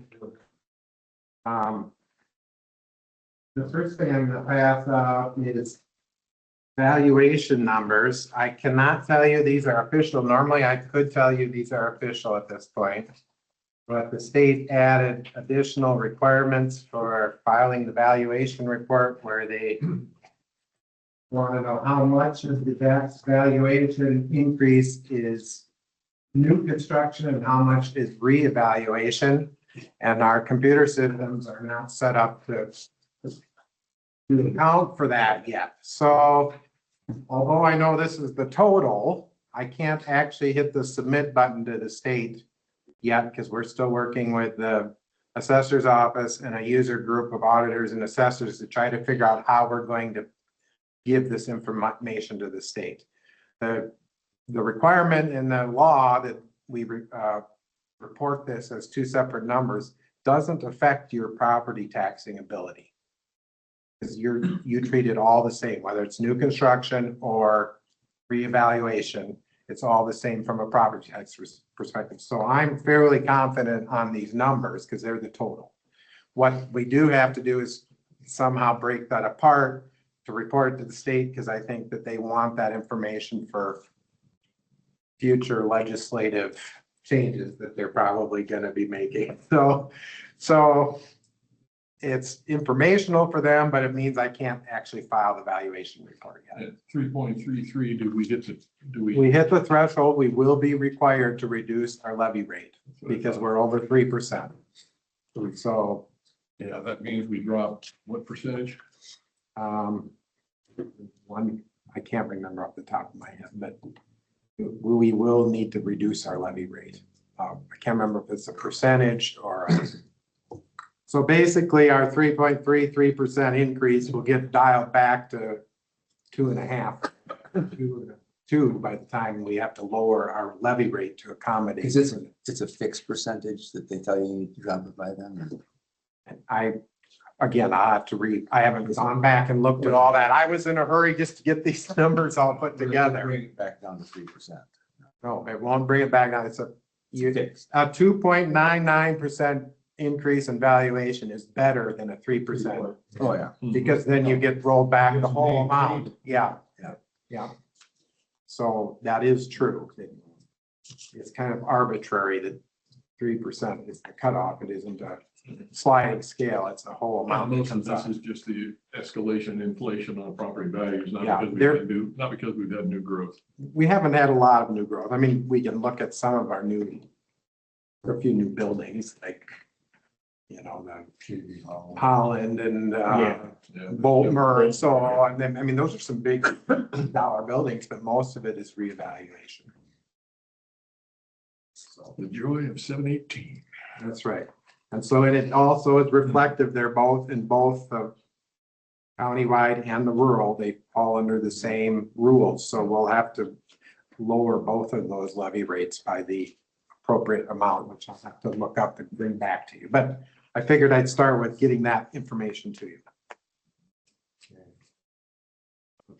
Yeah.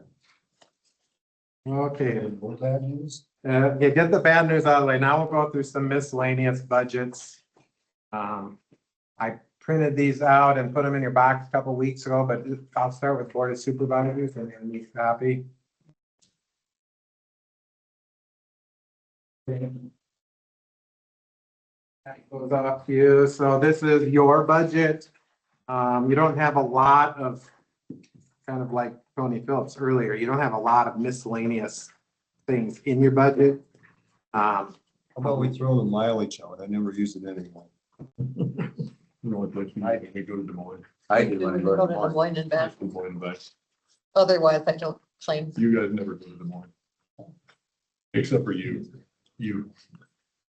I do put a lot of miles on them. Oh, boy. And that's even, I mean, you wouldn't have to put that much in there, but supervisors are allowed to claim that mileage. So we always just kind of put a dollar amount in there to cover everybody, but Well, we haven't changed this budget in how many years? this hasn't been changed for a long time. Actually, we, about 10 years ago, when the Osh and B got sold to an outside newspaper firm, and we could go down to 2 official newspapers rather than 3, the board proceedings budget went down. The publications is at 15,000. It used to be more in the 20, maybe 25. So that one actually did go down some when we went down to 2 official publications. But otherwise, this hasn't really been changed for a long time. And they haven't changed the law yet to where we Can get rid of, can't get rid of that No. electronic. no.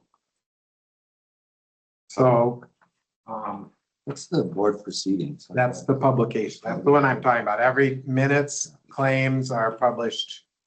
Every time you have a public hearing notice, any of those things all get published under required publications, so. Like when I do election notices, I have a separate line for publications, or when Brenda does the semi-annual report that she has to publish, she has her own publication line. So the numbers of publications are more than what's reflected there, but that gives you an idea.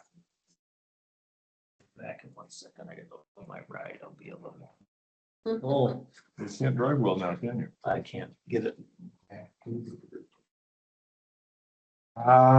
Next one I have is right, it's number 19 at the top. It's got one line. It's right-of-way maintenance. This is the money you spend on maintenance for ditches and plantings and dirt moving in the ditches. So this used to be in the county engineer's budget, and so you don't see as many years of history, because last year we moved it out of the county engineer's budget and made its own department. Do you need a copy? I got it. Okay, I got it. You was here. Yeah. I just looked at it again last night. So I left it, and this is completely up to you, and it might be something that you will pencil in for now, but when you get down to the bottom line at the end, if you need to make cuts, this is something you can think about. But I left it at 300,000. That's what it was at this year. You can see we amended it up because there was money left last year that didn't get spent on some of that equipment that wasn't going to come till July or August. So it got pushed over into this year. So it ended up being 467,000 this year, but that was the 300,000 you had originally budgeted plus the leftover from last year. So I penciled it in at 300,000 again, but that's completely up to you where you put that, and it may depend on how your budget looks by the end. Last year, when you got to the very end, you had some extra money in the rural fund, so that was when we increased this sum. It was 250, correct?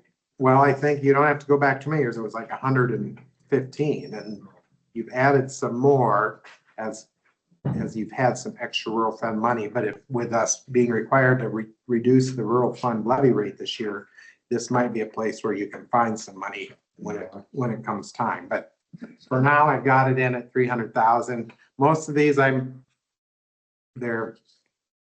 ones that you manage. They don't have a specific department head that is managing these for you, and so it's kind of up to you how much money you want to put in. I put numbers in, but I'm sure willing to change those if you have any that you want to change.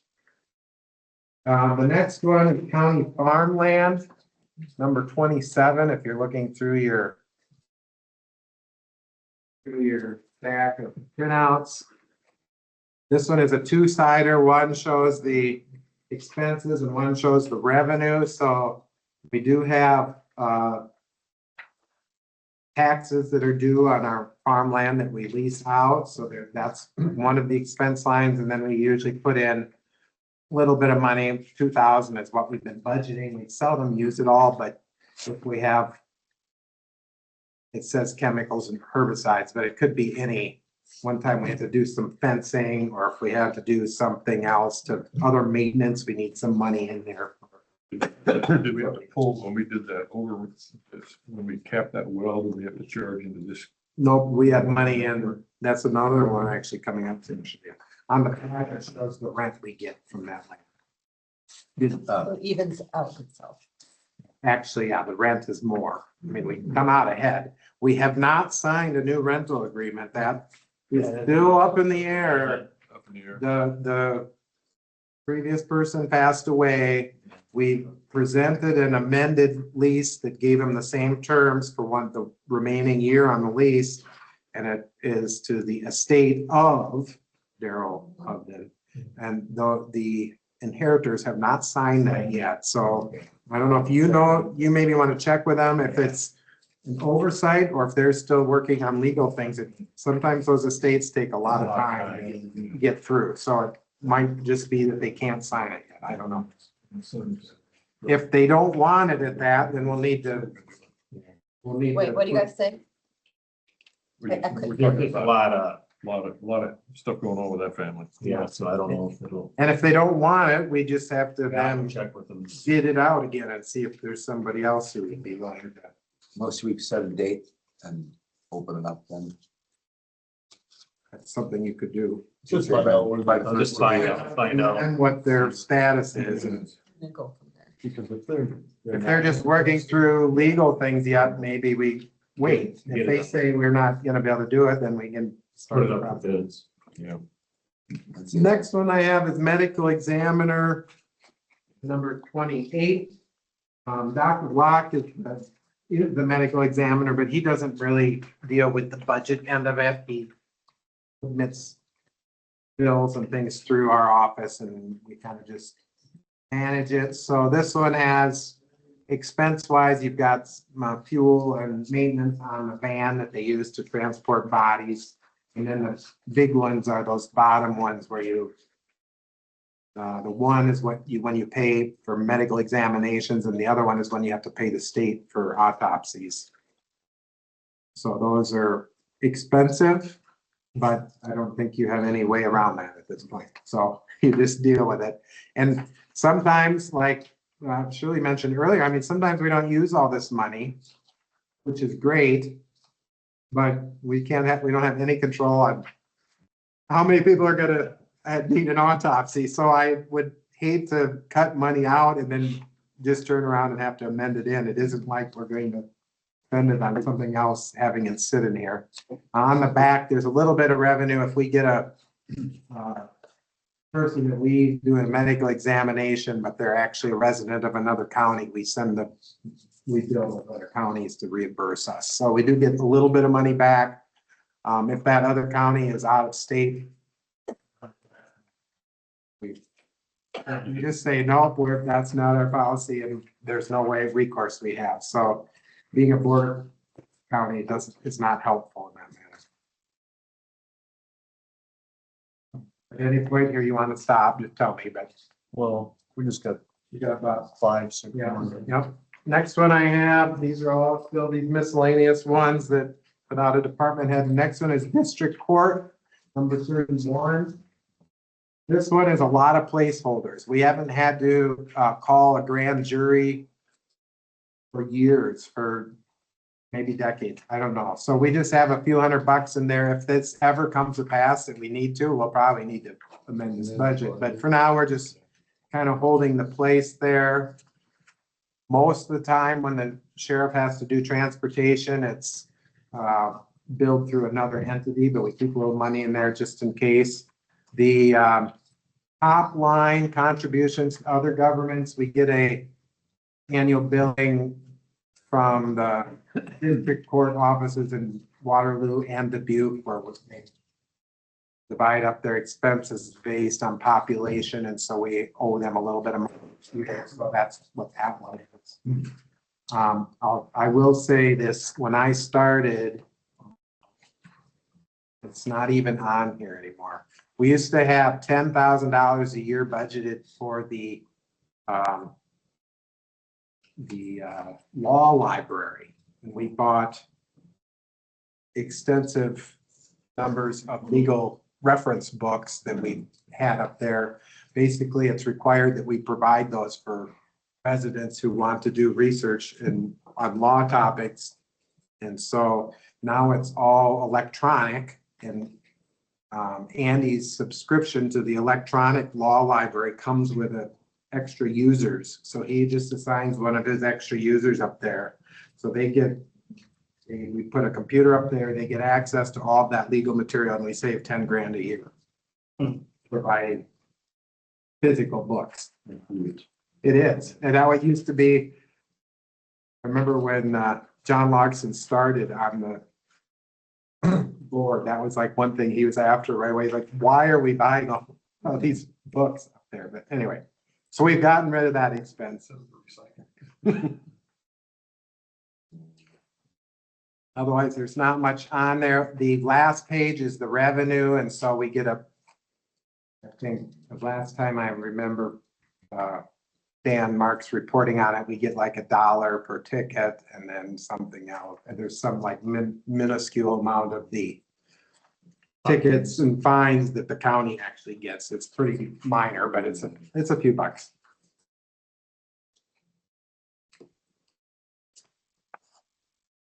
Next one I have a juvenile justice, Department 36. This one is another one we've cut significantly since I started here. When I first started as auditor, we actually rented a office space. I think it was down in that building kind of behind the Subway and Quick Star. Back in there, we rented an office space to provide juvenile justice, and so we were spending several $1,000s a year on renting space. Now we have them up in their office is up in that corner office where Used to be attorney. yeah, well, I go back even 10 years and it was the mental health office. Jan Heikes had her office up there, and then anyway. Yeah, third floor of the courthouse. So we provide the space here, which saves us. It's kind of like the DHS, where we're just required to provide space for the juvenile justice office. And so we used to have to rent it. So that's why we've moved them up there in the courthouse. So again, some of these are kind of placeholders. We don't spend very frequently, but we do end up with, the big one is when we send them to the juvenile care facility. So we have transportation and daily fees associated with placing them at the juvenile care facility, which is in Waterloo in our area. Those are the biggest expenses for this budget.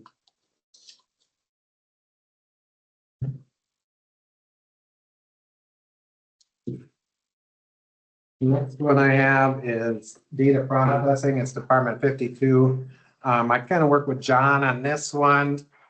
Basically, these are we call it the AS400, although it hasn't actually been an AS400. That was an IBM term 20 years ago.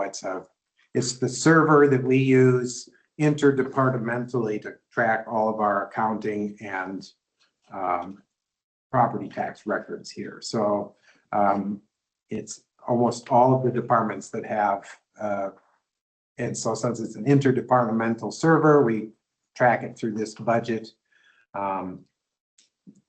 This hasn't really changed much over the last several years. Most of these payments are to Solutions, as the name of the company. We are getting to the point where we're going to have to decide if we want to upgrade right now we have an actual server in there. New server costs $30,000 to $50,000. This one is, I think it's like 7 years old. I think we're getting close to the point where they're gonna tell us we should replace it. We usually try to push that a little bit. Last time we replaced it, it was, Steve Smith was here and he and I looked at it and we looked at hosting the service at an off-site. But when you spread it out over 7+ years, the amount you pay per year ends up being more than the cost of the server. So as long as you can come up with that money once and it can last that long, it's actually better to just buy it. But when they tell us we need to upgrade it, we'll have to be coming to the board and saying, we need a bigger bump this year. But until then, I think we can just kind of run with it the way it is. But that may have changed too. That may have changed. We'll look at that again, the offsite. The other big advantage of actually having the server here is that we are not relying on internet connection to the server. So we have internet connection to the internet, and then wherever our virtual server is, they have internet connection. If either of those is down, we're out of work. There are times where we can be working in solutions here, even though we don't have connection outside. Intranet, Yeah. not just the internet. Yes, exactly. It's all internal. And that is also for law enforcement. That one is just for solutions. They will have, I don't know that they have any solutions access at law enforcement. They have some internal services for their 911 things that are outside my knowledge. This is specifically the accounting and real estate software that we use for solutions. Next one I have is the care facility. This is another one that's come down significantly since I've been auditor. Back when I started, we budgeted about $40,000 a year for this, and it was more of a block grant to Wellington Place at the time. It was the county-run care facility. When they switched to the private entity, Wellington Place, redoing the management, they dropped that block grant. So now we just put a few thousand in here for maintenance. So this is where that well plugging would come out.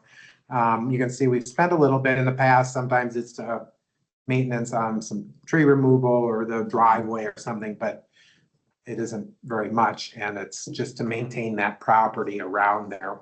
We have actually a really good relationship with Wellington Place. They've made millions and millions of dollars of improvement out there at no cost to us. They haven't requested any payments. We did have to co-sign some of their loans different times, but they paid it all, make all those payments. And if ever Wellington Place closes, that all becomes county property. So this is that well closing has come down. that will come out of here. Yeah, this I just, Hasn't hit it yet. yeah, because I printed this back. You can see I printed this back in November 21st. So it was before we actually paid that well plug, but that came out of this slide. And the last one I have is substance abuse.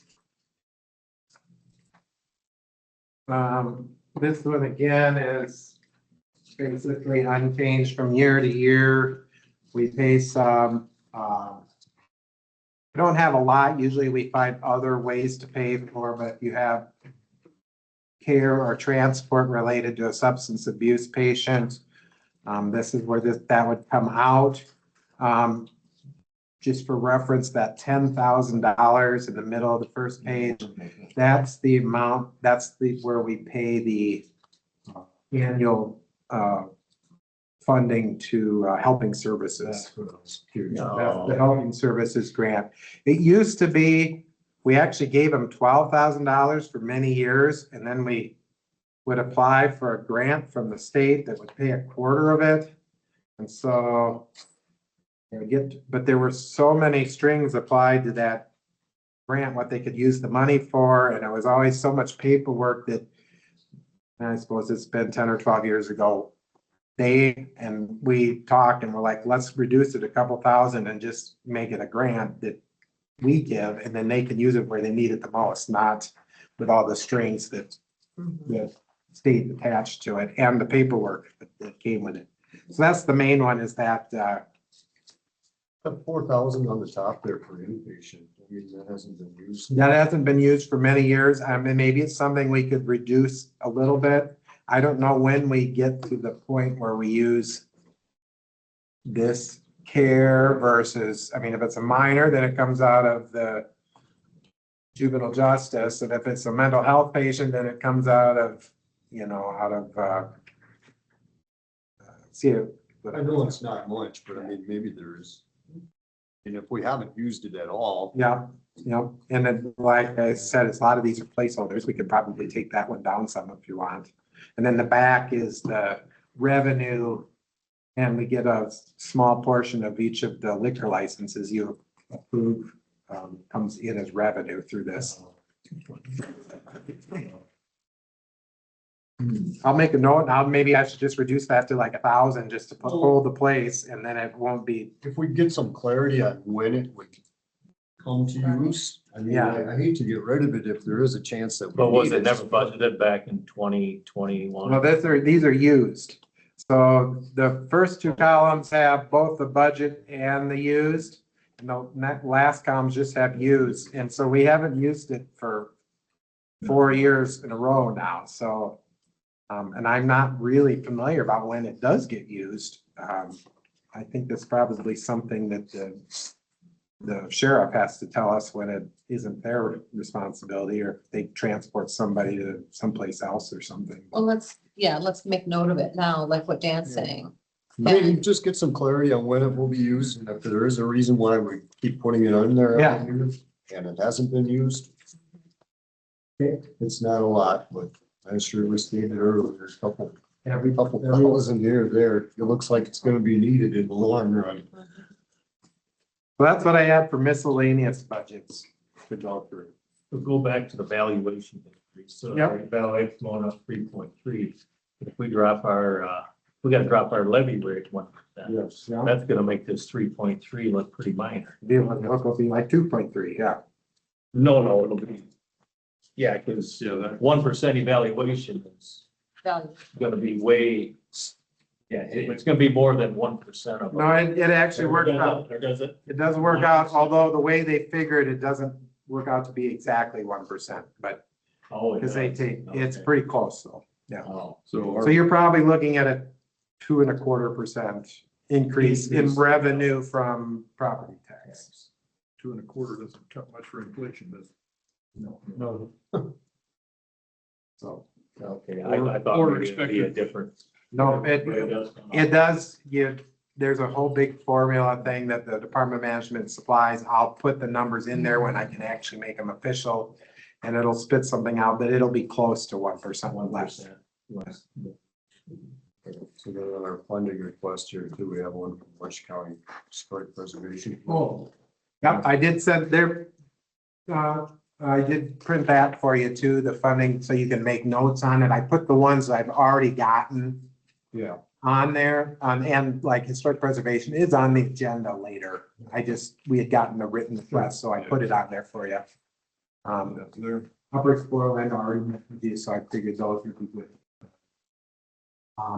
I offered AAA, the Area Agency on Aging People, have not actually met with the board for many, many years, but she actually seemed like she was interested in coming, so they might end up on your agenda at some point too. So, Well, Mark's met with him. All right. I think we kind of went over the community services building updates. Any committee reports? There's one thing on community service. They've been in, they may have finished up or they're pretty close to it of all that lighting change. Oh, And there, and it looks like day and night.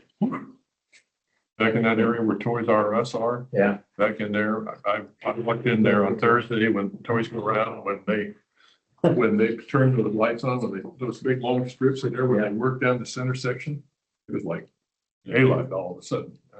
Amazing the difference. That the those interesting now to LEDs see the electric. should save about 25% of the lighting. We'll see a definite drop. Cause the upper floor land was like between 10 and 11% on their Yeah, electric. on the electric bill. It's replacing the light, Well, I tell you, it was which is huge. striking to see the difference inside that building. Man, that saves us 10, 11%. That's, yeah. that Deals. Yeah, because of LEDs, but 40% less than Yeah. fluorescent. We got, and those weren't all 32 watt bulbs, most are, they're mixing 32 and 40s up there and all those strips, and wow. Yeah, that's just a good. One thing we should maybe update everyone on is that recycling, maybe you two have been working with Evan. They have several employees that haven't been employees, so we're working on getting them hired appropriately. And so that's why you probably see opening in the published in the newspaper, and they're going to, they were basically hiring people as self-employed contractors that were doing employee-related duties. So we want to just get it cleaned up and get them. So that's why you'll see a shift of, they'll be out of the claim session and put in as payroll item is how they should be. So our intent isn't to get rid of anybody at the moment, but just to make sure they're under the right pace. They're getting paid correctly, yeah. And so we published it as open to the community, but we're anticipating most of the applicants are going to be the people who are currently doing the work, so. I noticed, it's a small thing, but I noticed that we're doing a cell phone reimbursement for $40, where every place else in the county, we do a $25 reimbursement for cell phone use of a personal cell phone. And I'm wondering why that, I've never noticed another one different than 25. Yeah. Most of ours are 25. There are those of us who do it that way. I mean, even at $40, it's cheaper than providing a full whole plan. Yeah. But It should be equivalent to everybody. It should be the same for I mean, if everyone. it's countywide, it I should think be we need to equivalent to address that with them. Yeah. And our goal is to get everyone on the right pay system before the first of the year. So they don't carry over as a 1099. So, yeah, we did start, so the recycling, the new employee was started plus Evan on Tuesday, so. So it's not to say we might not get more applications, but I think preference at the moment would be to just make sure our current employees are hired appropriately. Properly engaged with the county. Any other committee reports? Yeah, I've got some. Tonight is the solid waste, and all of you guys are going to that at 5 o'clock. It'll be at the Community Services Building. It is one you can attend. Wednesday, Upper Explorer Land has training for new board members. Board of Health is 3:30 Wednesday, correct? Yeah. I'm just going through the week so that the public can know. The 6th county meeting is this Thursday at 9:30 at the bowling alley. Yeah. And 10 o'clock meeting, 9:30 for coffee and donuts. 1 PM Rural Housing Authority. And that is my week. Hawk today and then solid waste. Winneshiek County Historic is here on Saturday at 8:30 in the annex. I'll see board Wednesday at 11.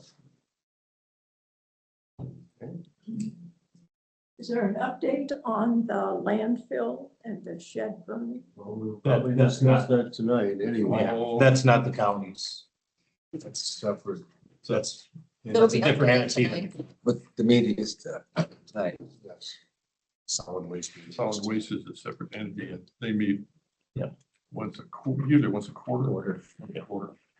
We're, 4 of us are members of that board. And an alternate. But it's made up of 4 different counties Counties. and a couple cities. Fillmore was part of it, but they're still in it, but they're not. County, cities, and 1 neighbor. Take a motion to adjourn. Motion to adjourn. Second. Motion is second for adjournment. All those in favor say aye. Aye. I'll be here for office hours again today. The recording will stop once there's only 2 people in the room. Supervisors and employees. One is planning to be here. When do you need the room? Yeah, I'll go over to Good Shepherd first and set that up. So it might be another hour or I'll be out of here in Share an the, hour or sooner. Friday, I thought I was going Well, down. if you need to right away, just let me know and I can go elsewhere, You can Ben. feel it. It's like, I got these cords set up here. Might need to have. I could quit. You want to read that last sentence? They can end it now because it's for two in the room. the recording of this meeting is now stopped. You don't do anything, prompt them out.